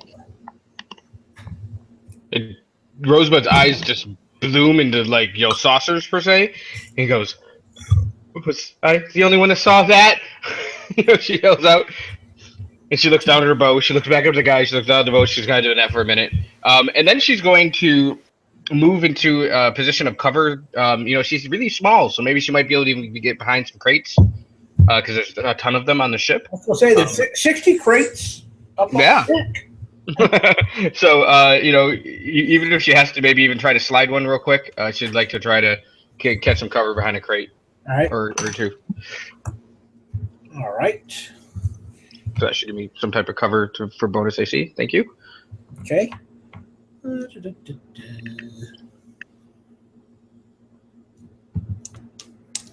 All right, so where are Mort and Idril? I'm at the point of the boat that's closest to the other boat. Okay. And I'm hiding, for lack of a better word, near the access to the cargo hold. Okay. Roll me a hidey roll. So it's Mort or both of us? Mort. Okay. It's a 23. The 15 plus 8 for stealth. All right. All right, so Idril, what is your armor class? 17. All right. 2 pirates appear from nothing right next to you. Okay. And they swing scimitars at you, one of which hits That's rude. for 8 points of damage. Oh, buddy.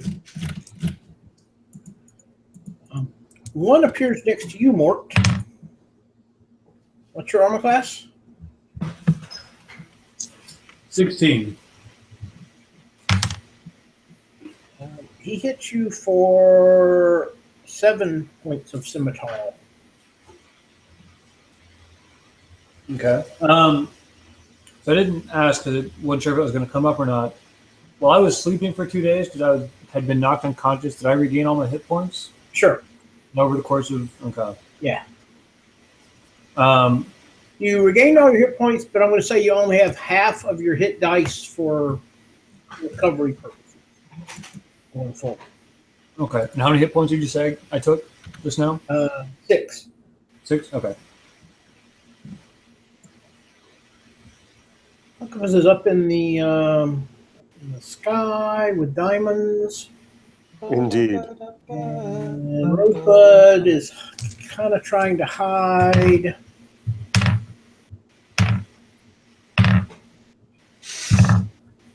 And an elephant is on the What is ship. your armor class, Rosebud? It is a 16. She was more trying to gain cover than hide. You know what I mean? Just Right. So I gave her a +2 to her armor class. So one guy hits you for 10 points of damage. oh, thank you, sir. Can I have another, please? Probably. Not really. Not really. Probably.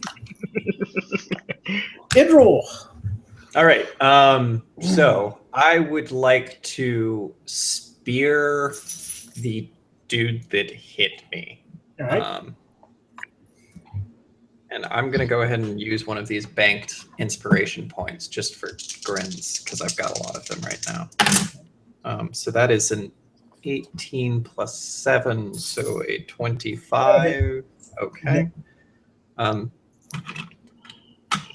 that's going to be 1d8.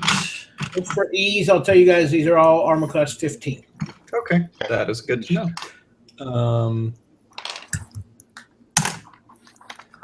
So that is 7 points of damage. Do I have any ability to make it explode, or is that only if I throw it?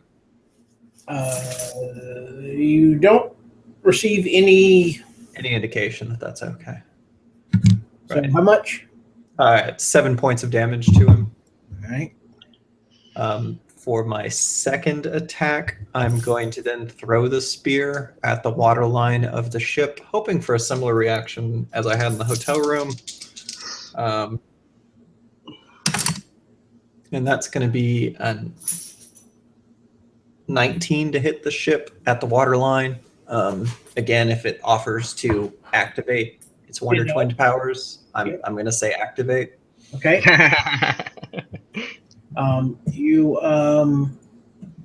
Now last time it activated, you rolled what 66, right? Something like that. I didn't actually get a chance to write that one down.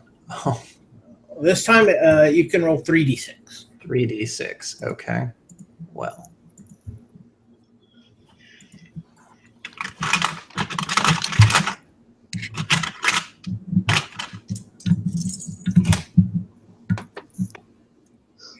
That is going to be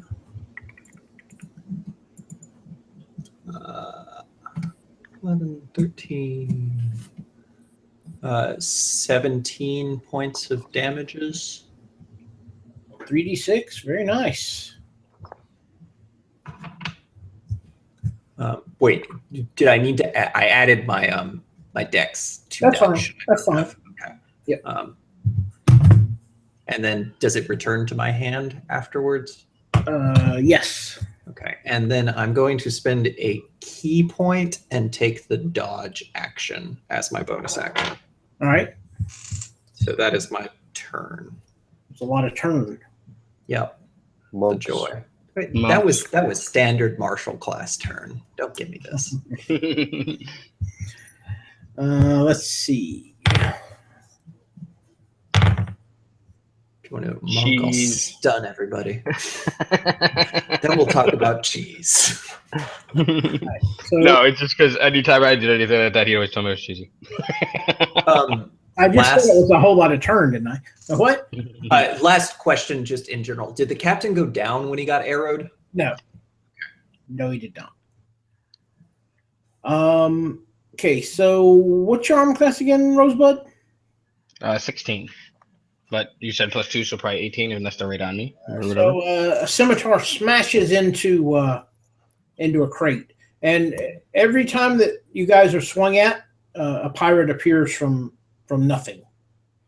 It's just rude. Yeah, that's at least show up and show your faces is like not ghost pirates. All right, two crossbows head towards you, Huck. But I don't think. Well, does a 13 hit? I forget. You told me. Huck burns a spell slot and it doesn't. All right, so the second one misses as well due to your sliminess. Child.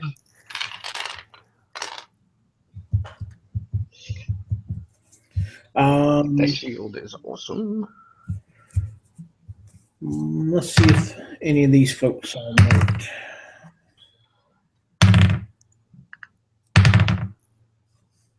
One of them did. Oh, that's a crit, Mort.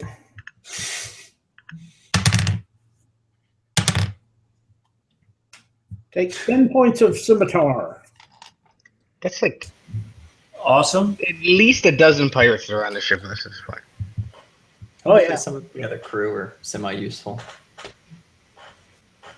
Let's see. So that was attack Huck, attack Mort,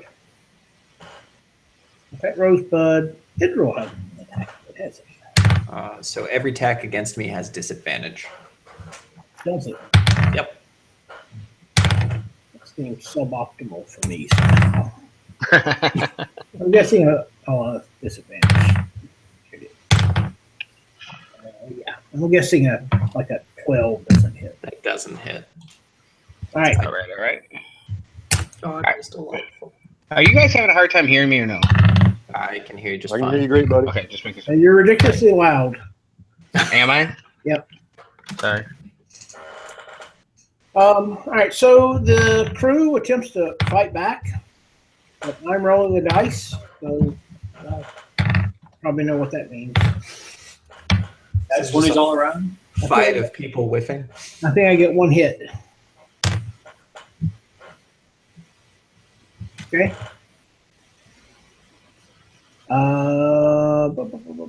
Huck. Oh, Huckavus gets to do something. I think I've been paying close enough attention to know that there are 3 flying pirates.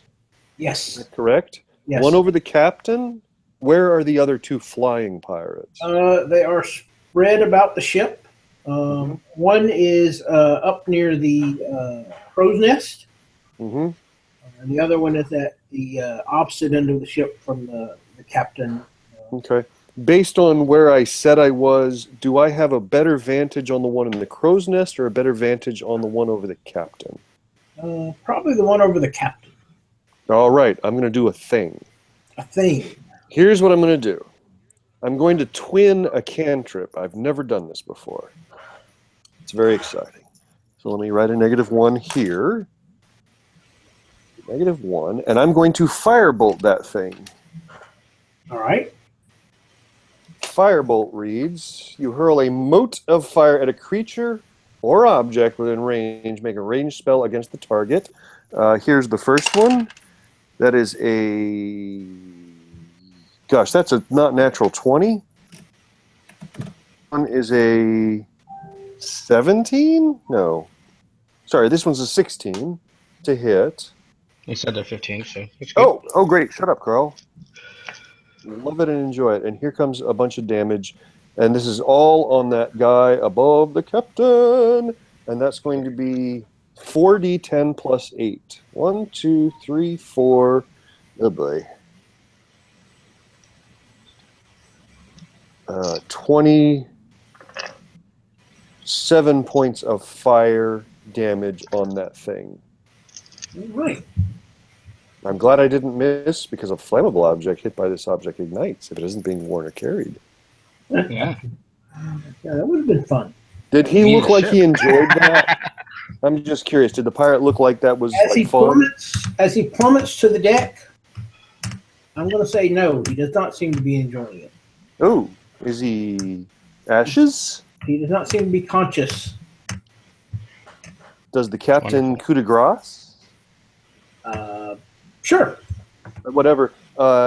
With that, Huck would like to look in the as a movement action to maybe move a little down away from the guy in the crow's nest. All right. I'm going Maybe a little out of line of. Oh, go the ahead. captain is not coup de grace, and that the captain is trying to keep the ship Yeah. Okay. in some amount of control. Fair enough. Okay. Hey, we did things. Yay! Hooray! Rosebud. Okay, so the one that I marked, he's dead, right? I'm correct in that? Yeah. Okay. Oh, no, he's not. How much damage are you doing? No. Not Yeah, dead yet. Well, okay. So the one so when Carl just attacked didn't expire. And that's the one that I had shot. He did. I'm sorry. Yeah. Yeah. Okay. I was kidding. You didn't kill him. Right. Carl did. Yeah. Got it. No problem. Huckfist did. Yeah, that's what I meant. Huckfist did. Sorry about that.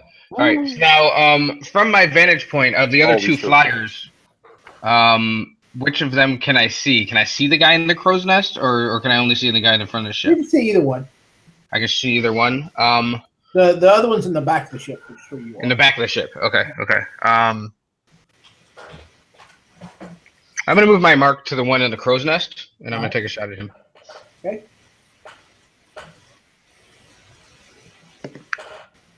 And I miss. Nicely done. All right. And that was with a normal arrow, not a exceptional. Oh, sure it was. Well, no, does it matter? I mean, I don't know. Does that matter so much? I'm just asking. I don't know. Which one were you I using? don't know. I just shot a regular arrow this time. All right. Because she's trying to test it to see if it's these exceptional arrows or if it's the actual It bow does itself. not turn into a snake. Go ahead. Mort. Where's Ponthers at? You don't see him. Okay, I will disengage and search for him downstairs. Okay. You head downstairs. That's probably going to be your turn. Disengaging and moving downstairs. Yep. All right. Dudes. Oh, can I Wait, just go back real quick, Ken? How many people do I see on the deck at this point? You know, that are considered to be my enemy. Quick count. I don't know, 10, 12. Okay, so about a dozen. Okay, so did the dudes go before me, or did I get skipped this round? These dudes go before you. Okay, cool. There's multiple dudes. Right. There are dudes, and then there are dudes. Oh, the And then there might be dudes. There are dudes playing other dudes. Sorry, Come was on, the Galveston. infliction. There are dudes everywhere. That's true. Yeah, No. now you might be confused because they're dudes and bros. Oh, yeah, those are clearly. dudes and bros. But dudes always get initiative before hoes. It's Galveston. That's right. Are there still homies down there? I don't know if homies exist There are in definitely Galveston. still homies down there. I think homies might have been through. I mean, unless you mean like the action figures. homies were 3rd edition. I'm pretty sure. Right. But you get 8 points. Maybe in the 3.5. car. Maybe Pathfinder. Maybe Pathfinder. So 8 points of damage that you said there, Ken? Yep.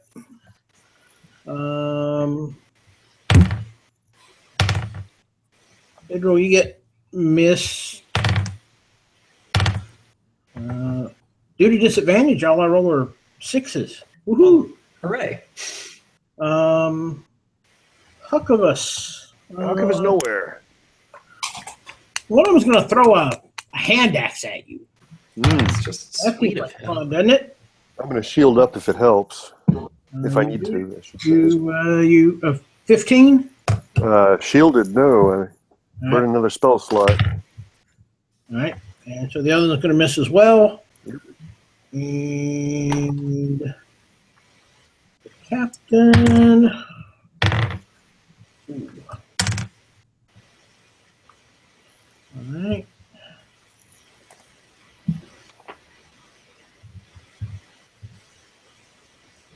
Okay. Now it's Israel's turn. Hooray. Looking across at where I threw the spear, is there any sign of stress on the ship's hull? Oh, there's a hole. Okay, cool. And that's at the water line, so there is water going into it that's perceptible. Okay, cool. That being seen, I'm going to stab the guy I stabbed before with the spear. So that probably not, that will not hit. So I'm going to attempt to stab him again. You said 15? Yes. Okay, so that hits.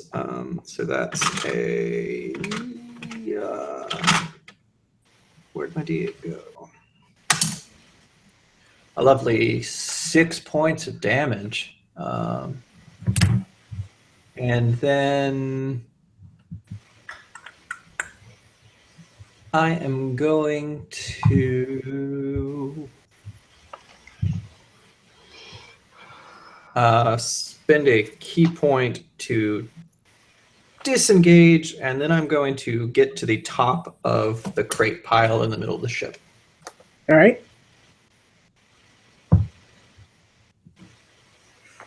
Roll me spot check. Okay. That is a 18 if by spot you meant perception. Yep. Okay. Of course, it's Yes. fine. You Just know. making sure. All right. Remind me. Tell you what that means in a minute. Okay. All right. So, second group of Hellions.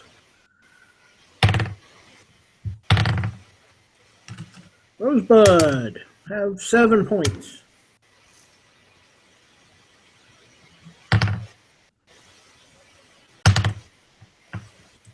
Mort, you hear people coming after you. Okay. One of your guys chases you down, Idril. Okay. So he climbs up after me. Yep. Okay. 6 points. Okay.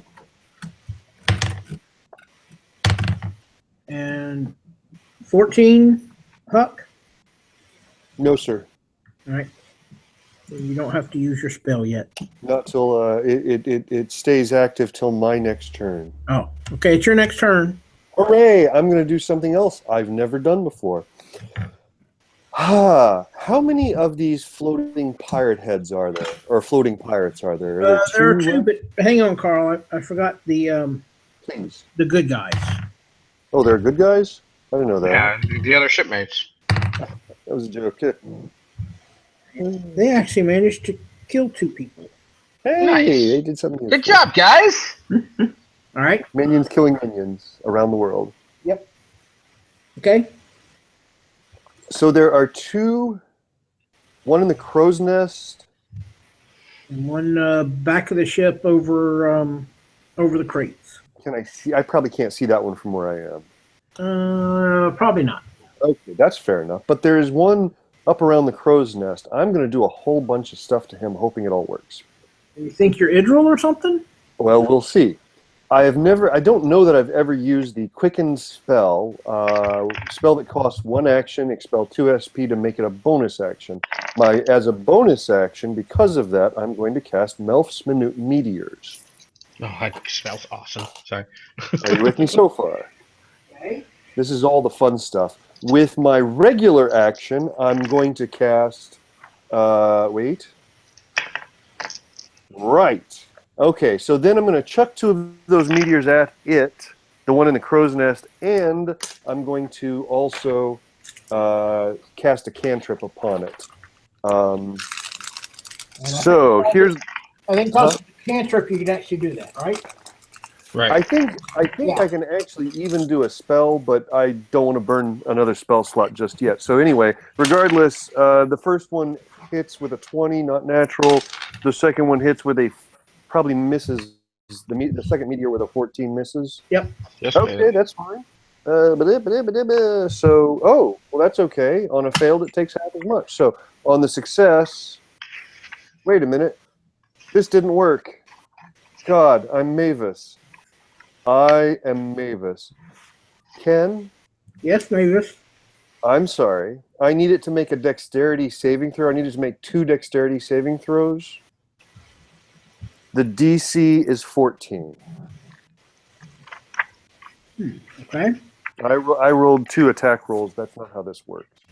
So you cheated. Well, I stopped and told you I was cheating, so I don't think by definition I cheated. So you pulled a Corey. Corey? I pulled a Mavis is what I pulled. All right. Love you, Mavis. What was the DC again? 14 dexterity saving throw. I'm rolling dice. Go ahead. Okay. On the first success, it would take 10 points or half if it failed. On the second, it would take 15 or half if it failed. All right. So another one plummets from the sky beneath the Huckavinian onslaught. Okay. Was there something pursuing Idril up into the ropes? Yeah, there's a dude next to me. I said I was going to cantrip something. I'm going to cantrip that. And is it within 60? Oh, you wouldn't be able to see that. Oh, You're on the other side of the sail. That's Oh. the back half of the ship. But you got plenty of other targets if you'd like. is there a target I can see that is threatening either, well, in order, captain, party mates, crew? Let's see. Rosebud's in the back. Mort is down below. You got people that are shooting at you. Does that count? Oh, can I see On the that people list that are somewhere? shooting at me? Yeah. Oh, crap, I didn't realize that. That's dumb of me. I should have been shooting at them. Well, one of those, I'm going to Ray of Frost. All right. That absolutely hits with an 18 plus something. It's going to take cold damage, and its speed is reduced by 10 feet until the start of my next turn. Okay. And it takes a whopping 8 points of cold damage. Ouch. Was it within 60 feet of me? Should have been a question. Sure. Okay, then there you go. And that's my turn. And it drops. Hooray. Is it like, does it drop and it's kind of like an ice cube? It's like a scorched piece of meat frozen inside an ice cube. Nice. And as a callback to when Aranus was around, Huckleberry yells out, "Chill out, dude." All right. Rosebud. Okay, how many guys does she have around her? 4. 4? Yep. Wonderful. And why are we such bad D&D players that we managed to spread ourselves so thin like this? I don't know. We don't play to the game. Yeah, we played a story. The game plays to us. Yeah, you know. So, all right. You're bad D&D players, but you're very good role players. In that you're not all trying to travel around fully armed, fully armored in a pack of 30 feet from each other at all times. To bring back your Spanish speaking at the beginning, Ken, I would say más o menos. ¿Por qué no los dos? No Nintendo. Anyhow. I don't play Nintendo anymore either. Yeah, so wonderful. We're gonna do this. She's going to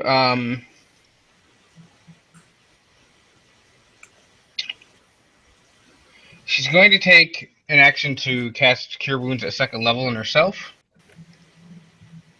Okay. If not, I'm gonna be in big trouble here in a moment.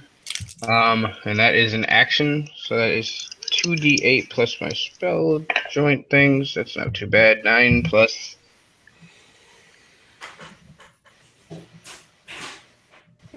2, so 11 hit points I get back. Worst thing ever.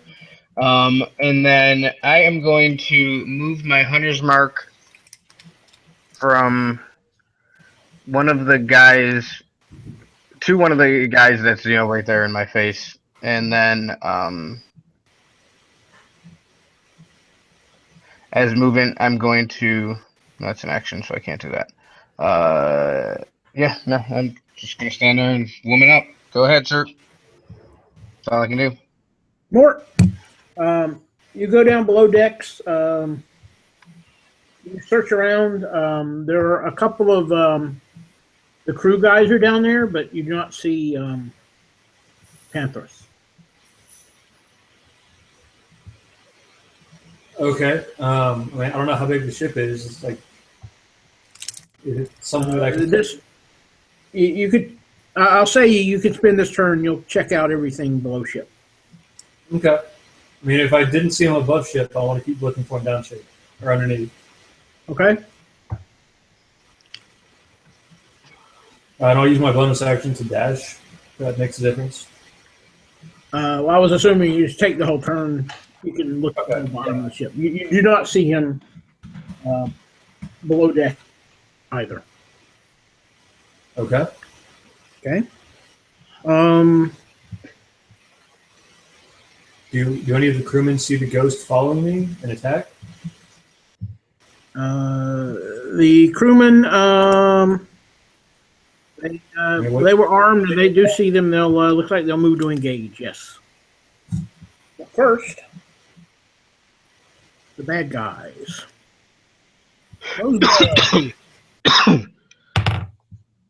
Welcome for the cover. Oh wait, no, that's one hit. Thank you. 7 points. Wonderful. All right. One of them's going to attack you, Mort. The other one will attack one of the crew members down there. Misses you. Hits a crew member.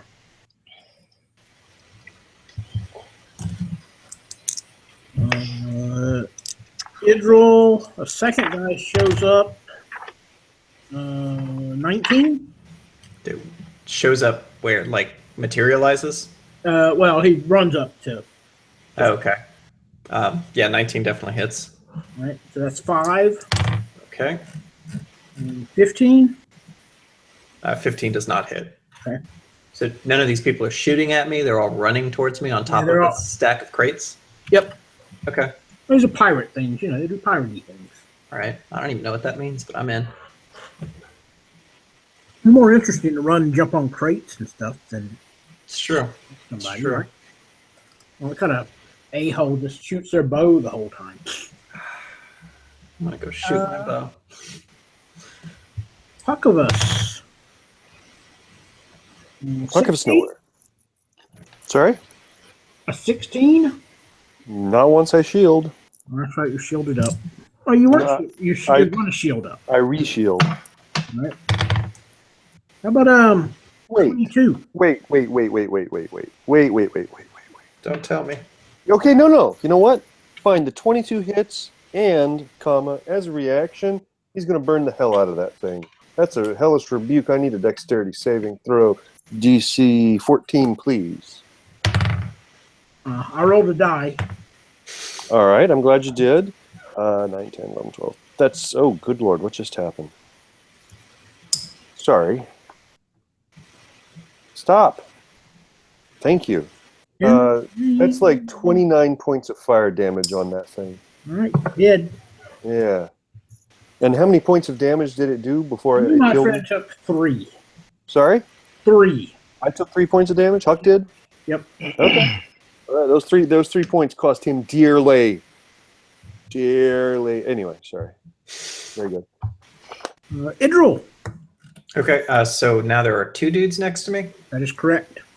Okay, well, I suppose I'll just spear one of them. Does a 26 hit? Oh, yeah. Okay. Since your armor class 15, I'm going with yes. God, if only I could roll damage.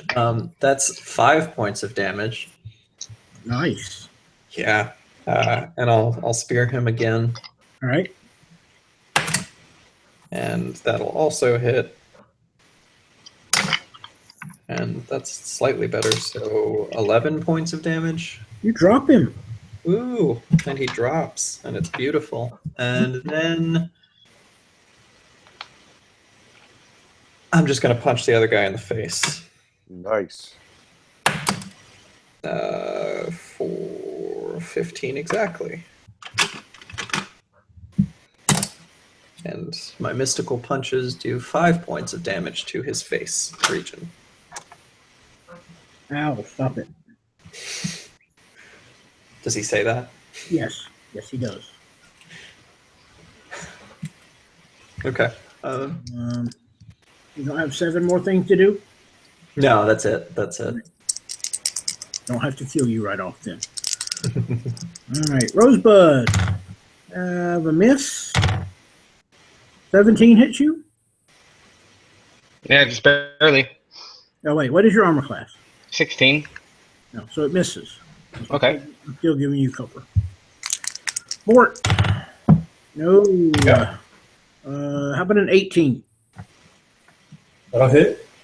That's 10 points. Okay. Idril, you only got 1 on you, but another one's going to come up and be able to attack next time. You guys are rude.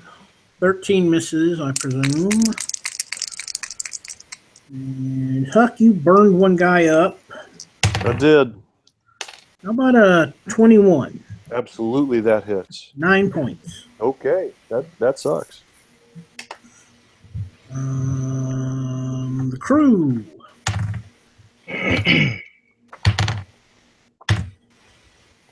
They killed 3 more guys.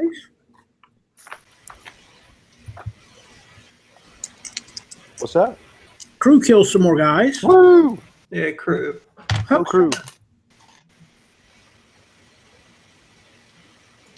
Oh, I took 9 points of damage. Can I ask a question real quick? Does anybody remember what are the rules for concentration spell? Do I have to roll a d20 and beat the The damage? amount of damage. Yep. Okay.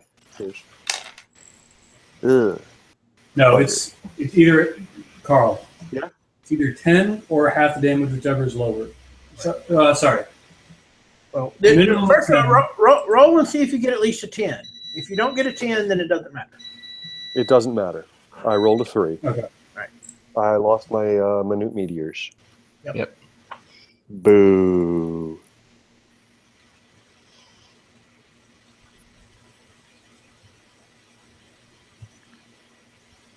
Sorry for interrupting, Ken. It's your turn. Oh, it is my turn. Huckabus is not feeling well.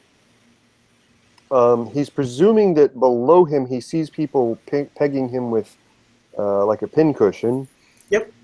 Above him, he doesn't see any more pirate heads, right?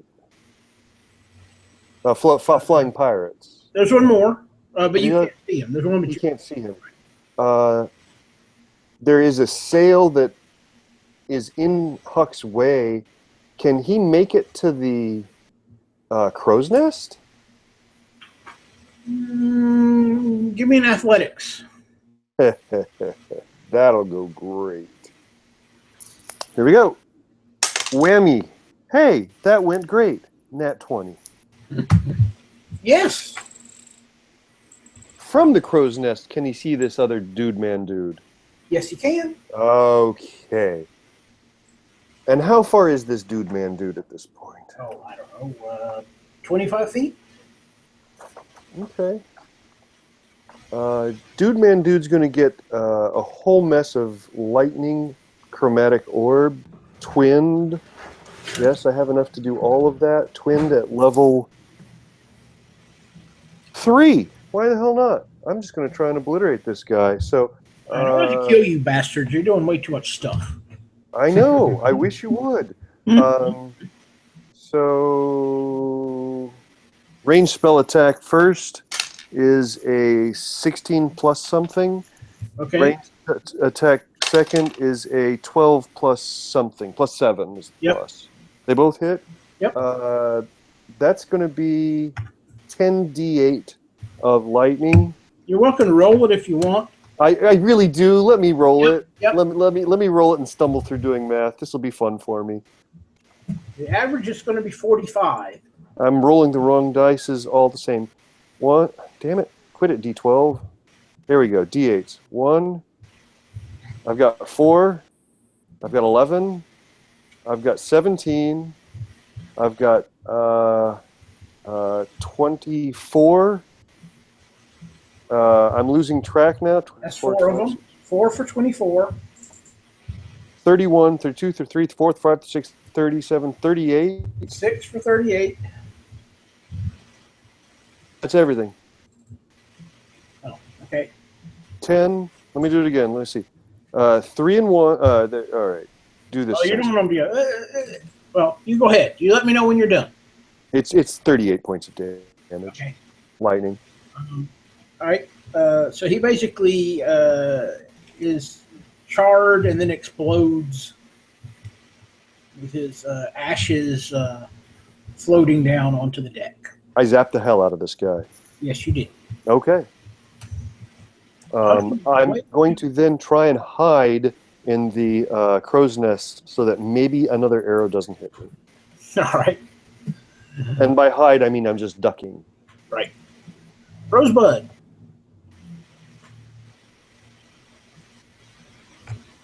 Okie dokie. So there's a gentleman that has a hunter's mark on him, and I am going to let go of my bow and let the snake hit the ground. Yep. I'm going to test the ability of it being my companion, All right. and I'm going to instruct it to attack the guy next to the guy that has the hunter's mark. Okay. Does it do so? Yep. Okay. Don't have anything on this thing, so it Damn would have to. thing. Your damn would have thing, not mine. Well, I understand that. So is it a poisonous snake, like a large poisonous snake, or is it a? I don't know. I don't know what to use for the. Sure. That's what you wanted, wasn't it? Large poisonous Yeah. snake? I wanted a giant poisonous snake. That's exactly what I wanted. So you're correct. Okay, so that would be this. So it's going to attack. It is a miss because it's only a 10. So that was all uneventful. But she is going to take out Pain. And she's going to attack the guy that is hunter's marked. Let's see how well that goes this time. That is much better. 15 plus 7, so it's a hit. Let me go ahead and start rolling damage for that. That is 5 plus a d6 is another 5. 10 plus 6. 16 damage on that guy. How much? 16. Alright, he goes down. Okay, and as a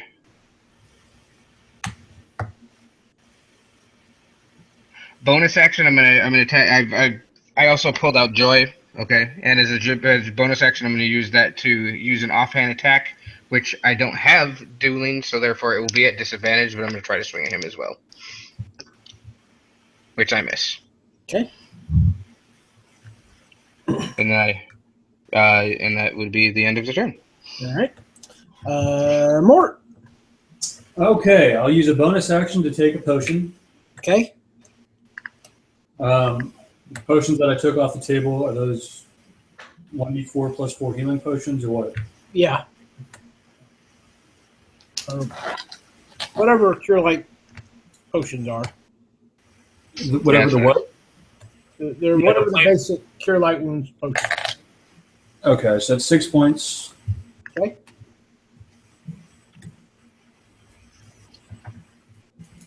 And then, so what's been following me this entire time? Hang on a second. One of the I forgot to roll for your crew members now. They killed one of the guys. Okay. So you've got there are 2 more guys down there. Bad guys. So 3 have been following me. Yes. Okay. How far away from them am I? You're right there. You're in close quarters, melee range. Okay. Are they also in melee range of the crewmen? Yes, at least some of them. Yeah. Okay. Then I will take my sword and I will just melee attack whichever one, the one on the right. Okay. Doesn't hit. Okay. So I'm done. Okay. Bad guys. Let's see. Rosebud. No. Yes. Take 9 points, Rosebud. Okie dokie. The one on your snake. That's a crit. Oh, that's wonderful for him. Take 10 points. All right, hold on. Because I have it fleshed out. I just didn't do hit points. Give me just 2 seconds to get Well, that. I mean, it takes 10. You can figure out how many it has. Yeah, I'll do that. All right, so I took 9, it took 10. Is that correct? Yep. Okay, very good. Okay, the one on you, Mort. Assume a 20 hits, it'll be 8 points of damage. The other one kills one of the crew members. Ooh, dead crew member. No. Idril. Probably the one that punched me in the face. Okay. Idril takes 6 points. Oh, I will. I will relish it.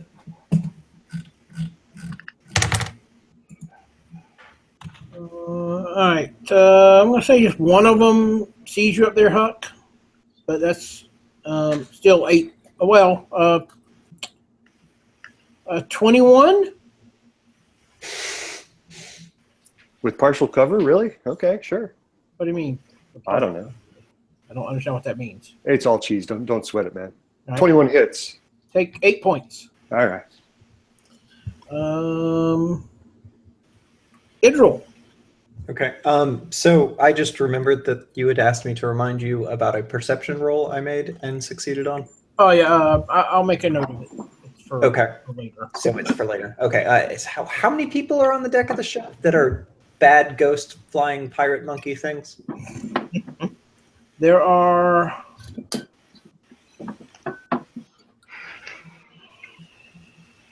There are 8 left. That I can see, and I'm engaged with what, 3 of them right now? There are 3 on you, 3 on Rosebud, and 2 Lord. that were attacking Huckabus. Now circling around trying to find something to do. And a ghost galley with a hole in the side, has that made any noticeable effect beyond there being a hole in the side? Okay, you're gonna glance over at the hole. I would love to do that. You see that the hole has been plugged. Disappoint. I'm going to And it's cast. not magically mended. It's like a big board over it, like a. Okay. I'm going to cast darkness where I am, which should enclose me and the 3 people that I am with in a sphere of magical darkness. Okay. So I believe this is at a top of a stack of crates. Yep. And then I'm going to drop off the side of said stack of crates. Yep. And what am I going to do after that?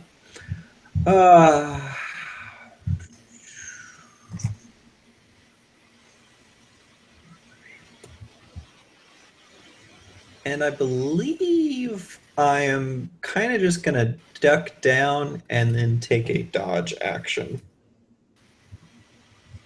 And that's as a bonus action, so I'm spending resources. All right. And that's my turn. All right. Hey, Ken, can you just let me know right before the end of the round is, please? That Huck is last thing in the round. Is that it? Okay, thank you.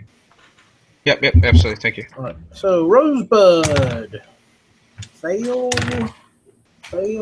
Snake. I'm gonna pass 18. It is a 17 actually, so no. It hits. 8 points. Okay, so that is up to 18 on it right now. Like I said, I'm still having a little bit of hard time figuring this out. Just reading. Hit die. Mortar- Okay.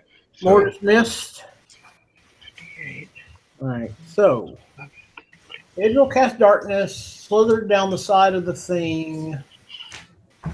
I'm gonna give. We'll make a couple of rolls and roll ridiculously well. One of them might figure out what you did, but I didn't. So, okay.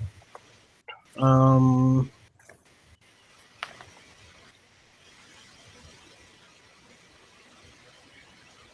I'm just gonna shoot at Huck.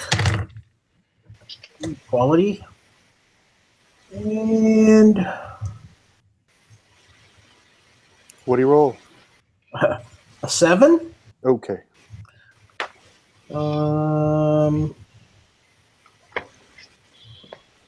Crew. Oh wait, I don't. Yeah, that's okay.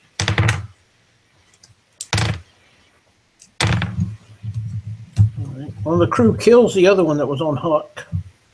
Hooray!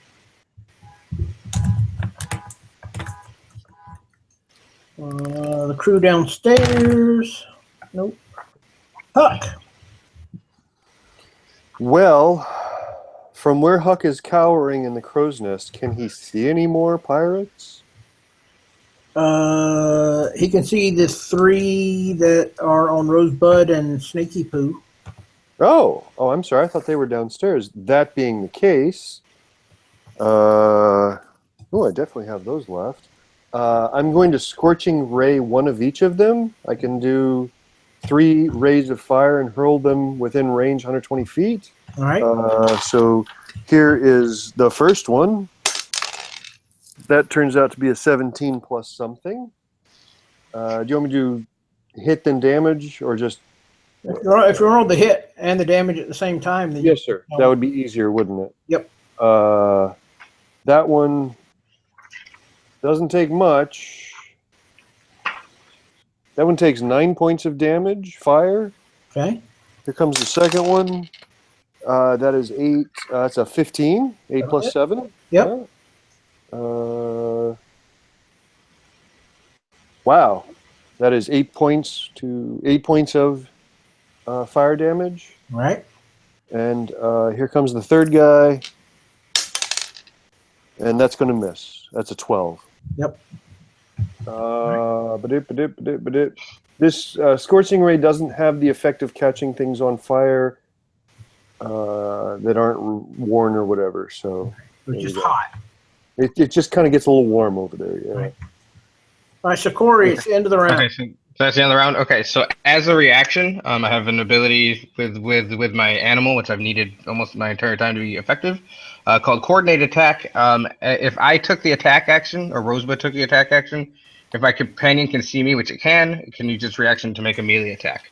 So as its reaction, it's going to attack one of the guys. This is the moment of confirmation, isn't it? This is the moment when, you start to see that she's not as useless as she was before. No, this is the Um, moment where you learn if it's actually your companion or not. I think so. So I that hope is so. a 7. That is a Believe me, I hope so. That is a 17 to hit. Okay. All right, so that is a 1d4 plus 4. That's 2, so that's 6 damage to him. All right. Then he needs to make a DC 11 Constitution saving throw. He succeeds. Okay. And then I roll 3d6 at that, and he'll take half damage for in poison damage. That is a 9, 11. So whatever, if you go up or down, doesn't matter to me. 5 or 6 Got it. poison damage. All right. Rosebud, it's your turn. So now it's my turn. Yeah. Okay. So now the guy that I'm gonna mark. The next guy, is there only 2 guys in front of me now, or is there still 3 there? There's 2 on you and 1 on the snake. Okay. So I'm going to move my mark to the guy I'm about to attack right now. And that is with an 18 on the die that I know hits. So that will be 2d6.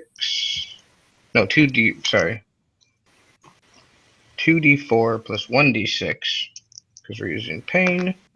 So that is 4 plus 6 plus 6 is 12 on that guy. Okay. And then does he drop? Nope. Okay. I am going to take that disadvantage offhand roll. I rate the second for that. It misses. Well, actually, no, that one. No, it misses with a 2. And then I'll have the snake attack the one in front of it. Yep. Let's see if that works. That is enough. 18. And that's a 1d4 plus. So plus 4, 5 damage, and then that DC 11 check again. Okay. Was that good or bad? I don't know. Damage? Okay. Damage is 8. Dead. That guy drops to the ground. Yep. Probably convulsing and all kinds of things. And I'm gonna use the reaction right now and have it attack the guy that has the hunter's mark on it. Now it won't get the hunter's mark damage or anything like that, but I just want to drop him. All right. So let's see if that happens. It's also another 18, so it definitely hits him. That's a 1d4, so that's 3. He drops. 3 plus 3 is 6. Okay, so he drops as well. And I look down at my snake. I look down at my weapons, and I go, I can't believe this. she just kind of stands there, and she's shaking visibly because she's so excited. Mort, you got 1 guy left down here with you. I'll take the second healing potion All right. for 7.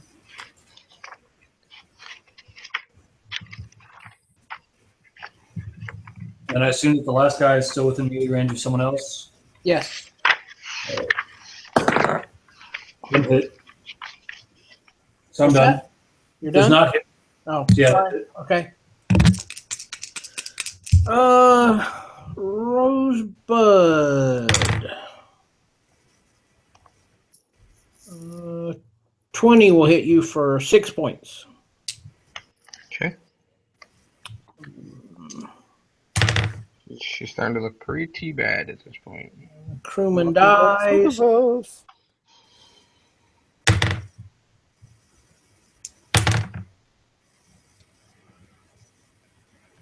right.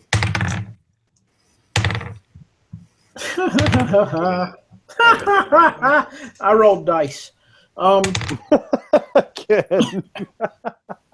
All three of the people that were facing Idril managed to trip and fall down off of the mound of crates. Hooray! Hooray.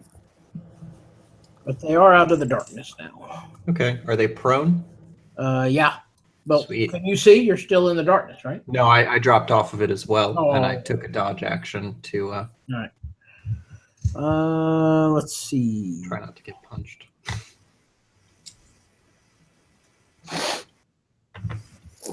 One guy's shooting at Huck. 16 to get it done. Idril. Okay. Wait, whoa. Whoa, What did you yep. just say? What? What did you just say? I said one guy shot at Huck and missed. Uh-huh. With a 16? I thought you said with a 16. I don't think so. No, Okay, he didn't say a number at all. I'm sorry. That's it.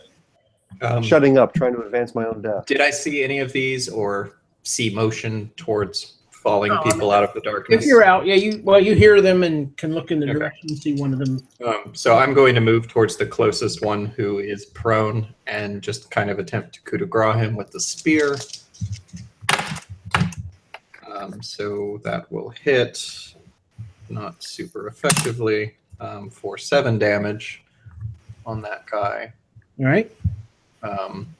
And he appears to still be moving, correct? Yeah, see, he is bloodied, however. Okay. Well, I'll just go ahead and do it again.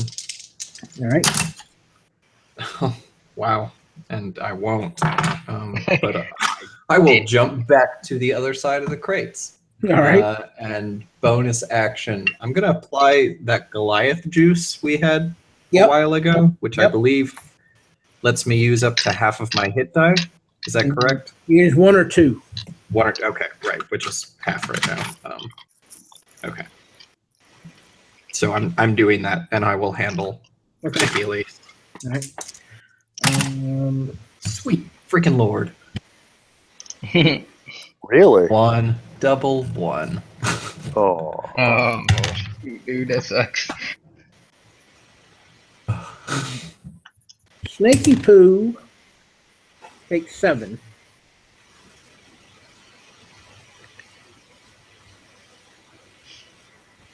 Okay.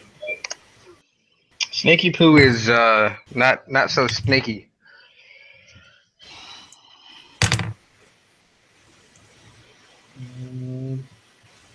Does a 14 hit you, Huck? Yes.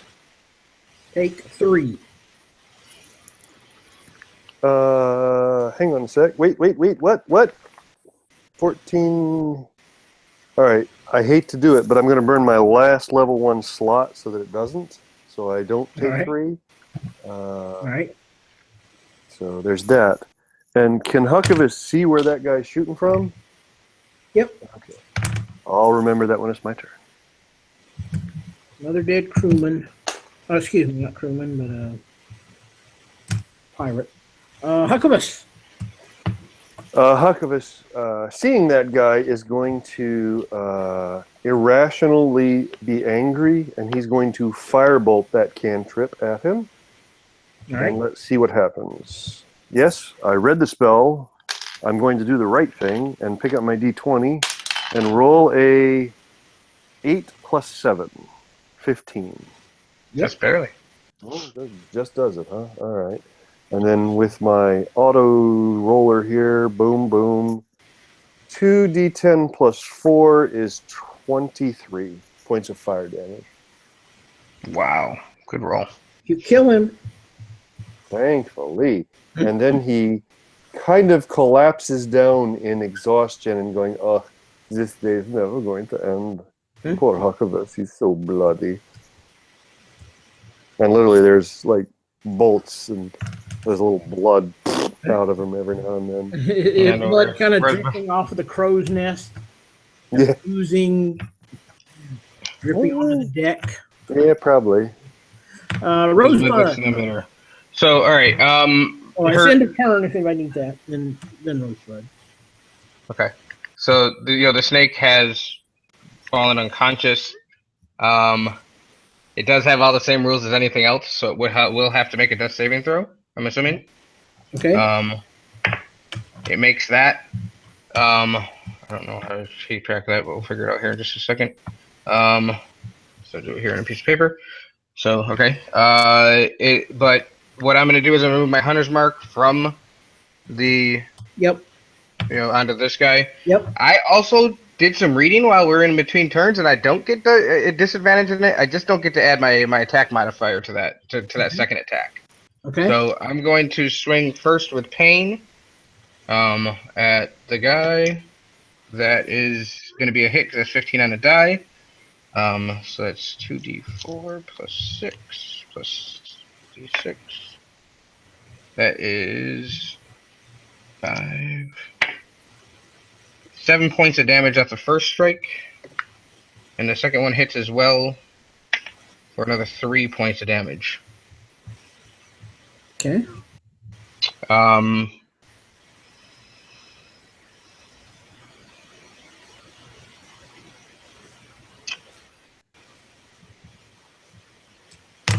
And then I'm going to do something. No, I can't because that's the only way I'm going to be able to get it back. All right, go ahead. That's it. All right, Mort. You got one guy left down there with you. One bad guy. Right. I'll try and swing again. Nat 20. Yep.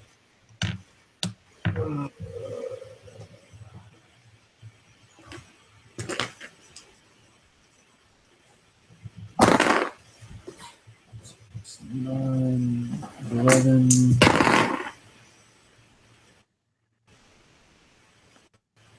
Uh, 29 points of piercing damage.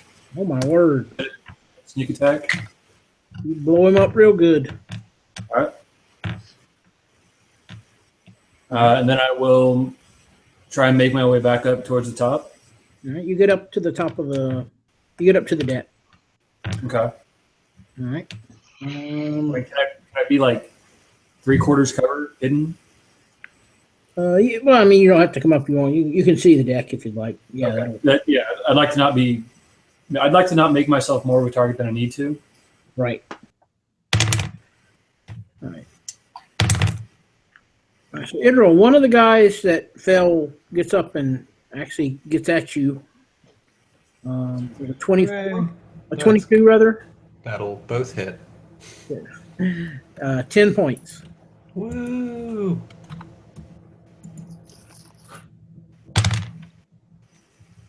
One of the other ones kills a crew guy.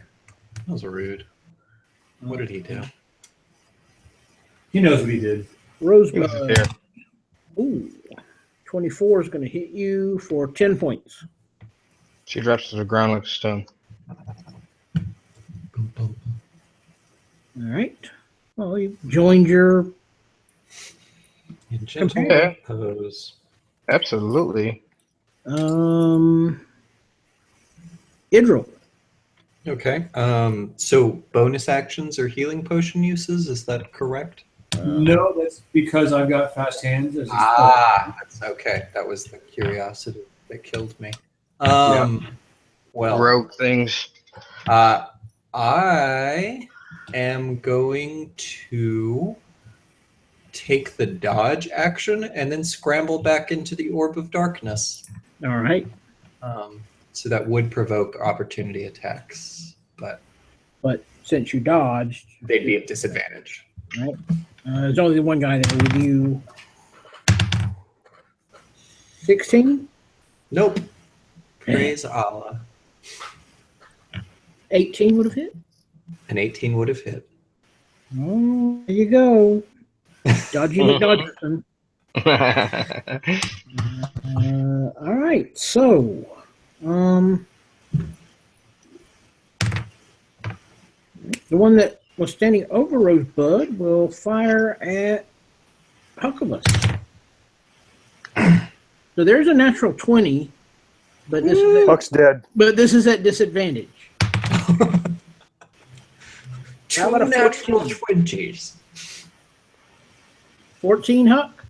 Huck is down. Doesn't matter what you roll. All right. Well, wait. 107. Go ahead and roll it. 10. What did you roll? 10. Huck's down. Huck is there's Huck blood just dripping everywhere. All right.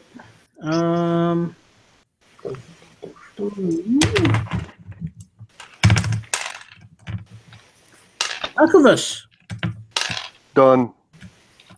All right. End of turn. Rosebud and Snake. Roll your thing. Mm-hmm. Mort. You see 4 bad guys left. You saw Idril crawl into a sphere of darkness, and there are a handful of crew members still up and about. Where would I have seen Huggos fall over, and how No, far? he's way up in the crow's nest. I don't know if anybody would see him. Well, you would have seen a arrow fire up there, and probably a gurgle, and then some more extra blood dripping from the crow's nest. Are any of the 4 engaged with other? Are they all 4 engaged? One of them just shot up at Huck. The other 3 are standing on the crates of swords, and they were in the vicinity of Idril, but not. But he, like I said, he went into this black sphere. Okay. I guess I'll attack the one standing off by itself. Okay. It's a 19. So then the question is, do I get sneak attack damage or no? No, because I'm there, but I'm not alive. Right, but he doesn't know he's. The honest answer is it's not going to matter. You're going to kill him. Okay. 7 points? Yeah. Okay. And then I'll start climbing up towards Huckabus. Okay. And so as a side note, since I've got a feat second story work, I can climb my normal movement speed. There's no reduced. Okay. And that's it. Okay.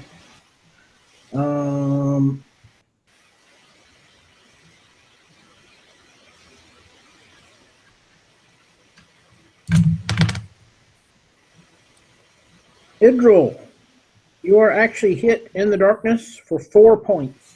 By what? Scimitar. Damn it. Okay. I'm alive still, sort of. And then it's your turn. Huh, well.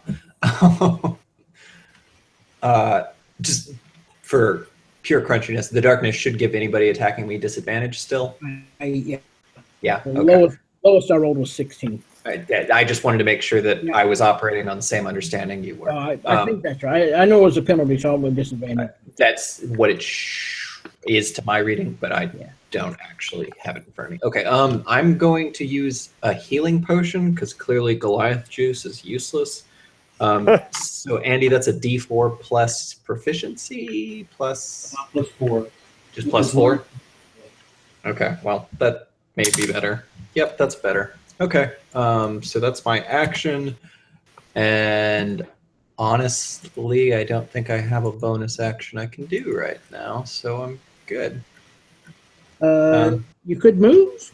No, I'm gonna sit inside the disadvantage sphere. Right, but you stay the exact same place you are. Here, I'll shift slightly because I got slashed. Right. Make him have to poke around for you. Exactly.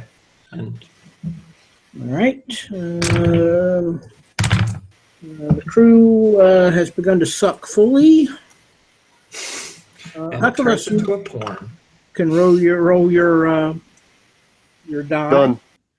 End of turn. Rosebud, roll your dices. Yep. Mort.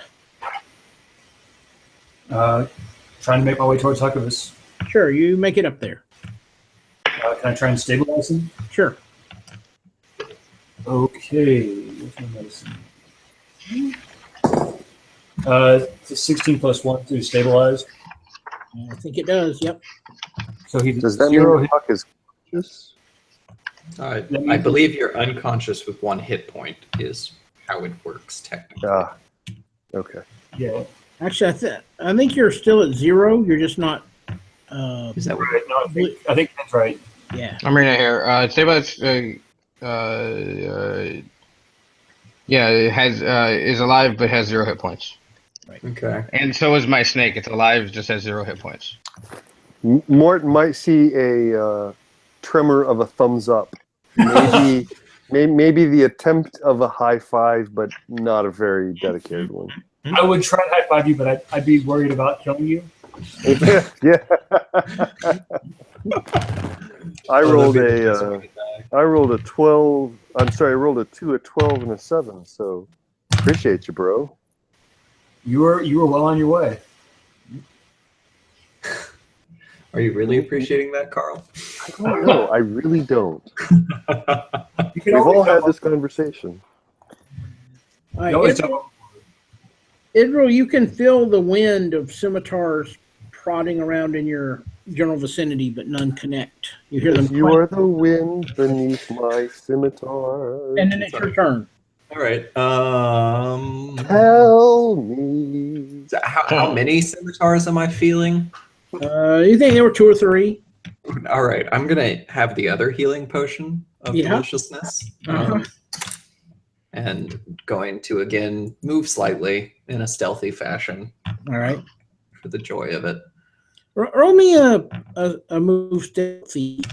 Okay. Just let me get the maths in first. Just don't And suck. then- yeah. Well, I'll be happy to. I rolled a 4. Can I just fall off the edge? Apparently, he sucked. Oh, wait. Technically, it's actually an 11. Sorry. Modifiers are important. Yep. Probably didn't suck enough. Yeah. Okay. All right. Nathan, you could have just succeeded or fulfilled one of Hookivitz's goals, which was throwing you overboard. Well, This is that not would've- true. I never know what to believe, Carl. I know. Me neither. Technically, it's Hucklepuss's turn, but he doesn't brain. End of turn. Huckivitz goes, Rosebud. "No." Okay. I only have to roll for Rosebud at this point. Mort. Okay. Wonderful. Mort.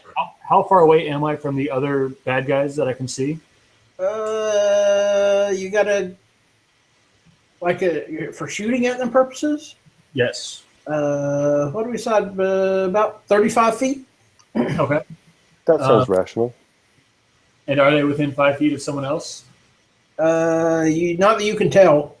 Okay. Or alternatively, am I hidden? Probably not. I just want to throw it out there. Right. Okay. So I will just take a shot at one of the remaining bad guys. Right. And I miss. Okay. Scimitars in the dark. Dun, dun, dun. Exchanging slashes, scimitars in the dark. 17, Idril? That ties, so that hits. I'm going to give it a miss because you moved a little bit. Sexy. Okay. All right. Idril. All right. So I'm in the dark. There's scimitars in the dark. I'm actually going to stealthily attempt to move out of the dark so that they don't actually know that I've left. Okay. So probably a stealthy roll is my action. Yep. Oh no. Well, I'm going to throw this across the room. What'd you get? Well, I went ahead. Yeah, so I 15 is what I rolled. Okay. Could have been much worse. It could have been much worse. So I am going to say I dropped down on the opposite side from where I dropped down before. Do I see anything particularly useful? No. No. Okay.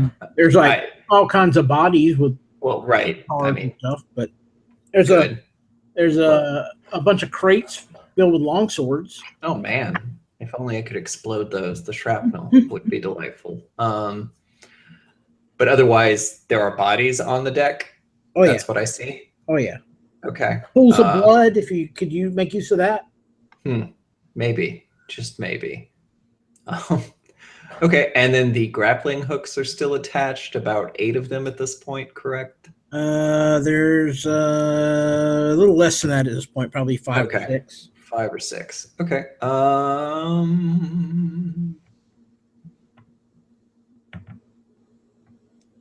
How's the other ship looking?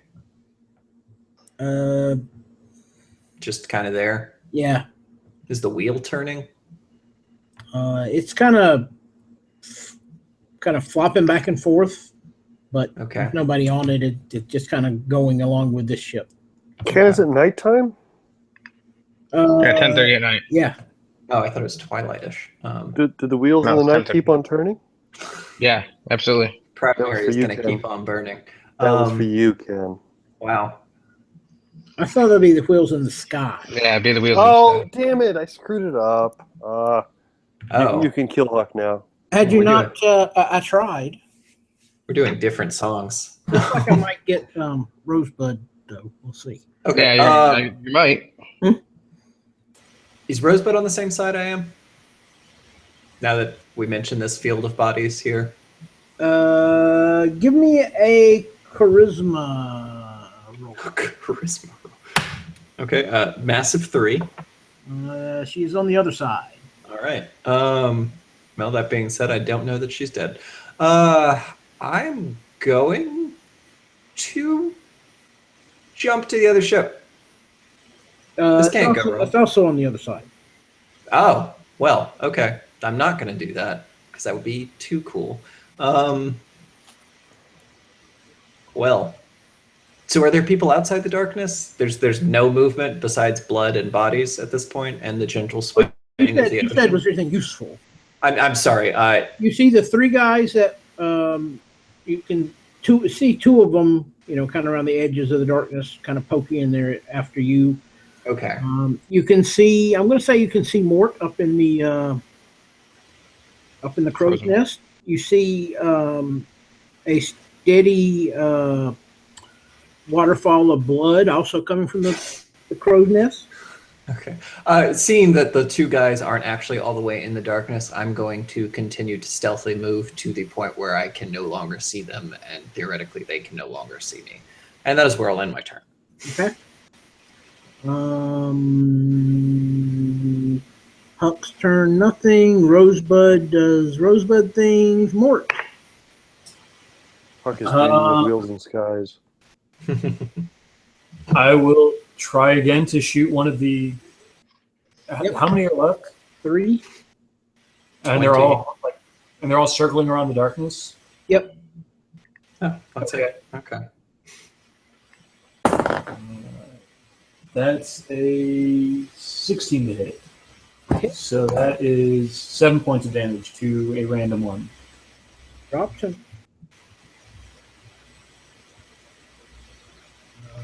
Can I? Yeah, that's it. I was gonna hide, but I don't think I can do that. Hiding up the rigging. You were moving stealthily, right, Hidrol? I was. And did you roll a stealth by any chance? I did. It was a 15. All right. So, I assume a 20 hits you. A 20 would hit me, yes. 7 points of damage. Okay. So one of the guys clearly was aware that I left.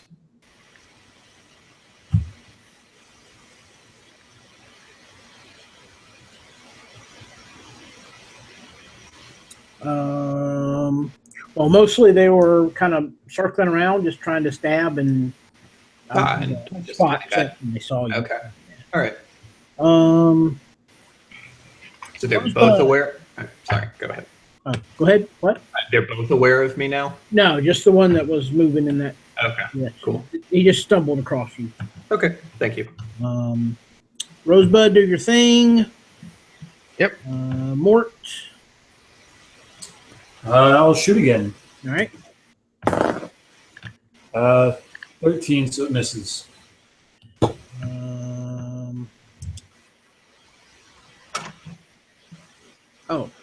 Did I skip you, Idril? Yeah, I did. Did you? Yeah. Okay.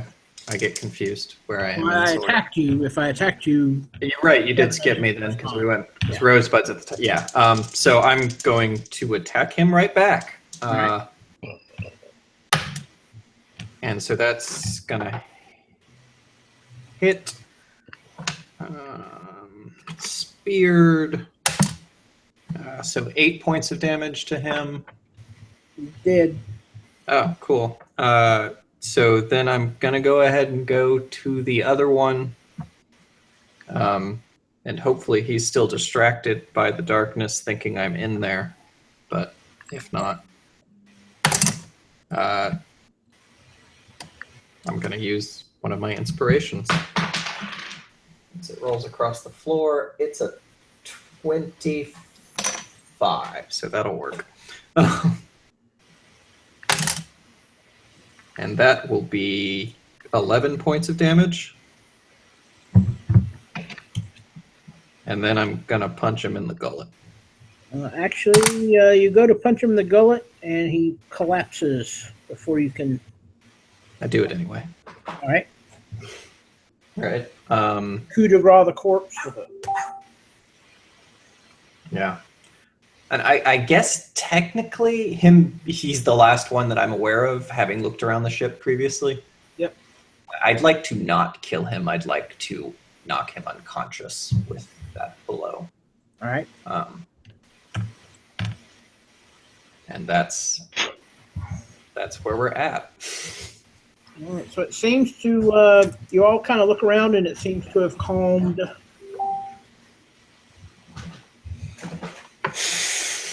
You have a ship full of bodies, blood, and silence is calm. Then yes. Yep. You say violence or silence? Silence, but also violence. So are Mort and I the only two people moving? The captain is leaning over the wheel, but appears conscious, and there are a couple of other crew members moving. Okay, I'm gonna make eye contact with Mort, give him a little salute with my bloody spear. I assume at some point I'll notice Island unconscious, Yes. and I'll go ahead and give her some Goliath juice. Roll me a medicine check. Okay. That is a 19. Goliath juice would be of no value to her. Oh, Island's dead. Is that a correct assumption from... That is a correct assumption. Oh, That is a correct assumption, sir. well, this just got heavy. Hawkovus is going to be really upset when he wakes up. Especially seeing that Mort didn't save her when he had the opportunity. Oh, would he ever know that? I don't know. You wouldn't know that, but Mort knows that. I didn't realize you were unconscious. Fog of war. Yeah, it's all good. Actually, Apparently Corey, I don't think you were unconscious when Mort No, came I- to Hawk. 100%. 100%. Oh, were you? Oh. No, it's all good. It is what it is. Well, words like violence break the silence. Yeah, no, I'm not mad. It is what it is. That's a fantastic song, too, sir. Wow. I didn't start it, but I think I finished it. Well, I just want to say, if things end this way for Rosebud, at least she got what she wanted. No, she got what she wanted. She got to see the coolness of what happened, and then it didn't go much further than that. And that's cool. Like I said, I'm not. It is what it is. All right. That I got lots of things to play, guys. It's not. She's not my only character by any means. So, not a big deal. Well, not to you, maybe, but to Hawkovus, About this that, is yeah. probably going to be a really big deal. I would assume so, sir. But Mm. we'll continue. Wait, are we done? Oh my gosh, we've been yeah. done for 30 minutes. Yeah, I think we're fairly over. So is this where we're going to end with the realization that Island is dead? I think that sounds like a good stopping point. Let me wait before we get to that actual stopping point. Is Huckleberry conscious? Not for an hour. Okay, so Huckleberry, that's what we get to wake up to next time. Is Huckleberry being told that Rosebud is yet again gone from his world? That is correct, sir. Thanks, Corey, for well, I'm sorry. That's not right.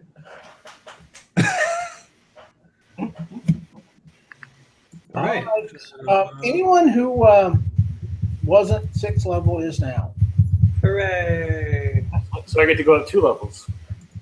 Everyone How but are- Rosebud. Andy, how were you level 4? I was level 5. I was never leveled up at any point. Wow. Well, then you missed an important opportunity to level yourself up, buddy. Welcome to 2 levels up. And I feel bad for all the work you have to do to get 2 levels in 1. Boo. That's So all right. I'm out. I'm out next week. I've got a work thing. Thank Mhm. God. I'm kidding, Whatever. obviously. I'm kidding, Wow. obviously. Oh, come Wow. on. I miss you. Stop it. My butt's So sitting on the bed that you laid on when you were here. Well, I'm glad that I. That's Yep. weird. Yep. It was supposed I'm to be. I hope we're still live, too. Yeah, we are. Definitely. 'Cause he hasn't turned it off. Super creepy. Sounds like a good time to stop broadcast. Hey, Vax is spoken to me. Goodbye. Good night, Andrew. Bye, everybody. Thanks.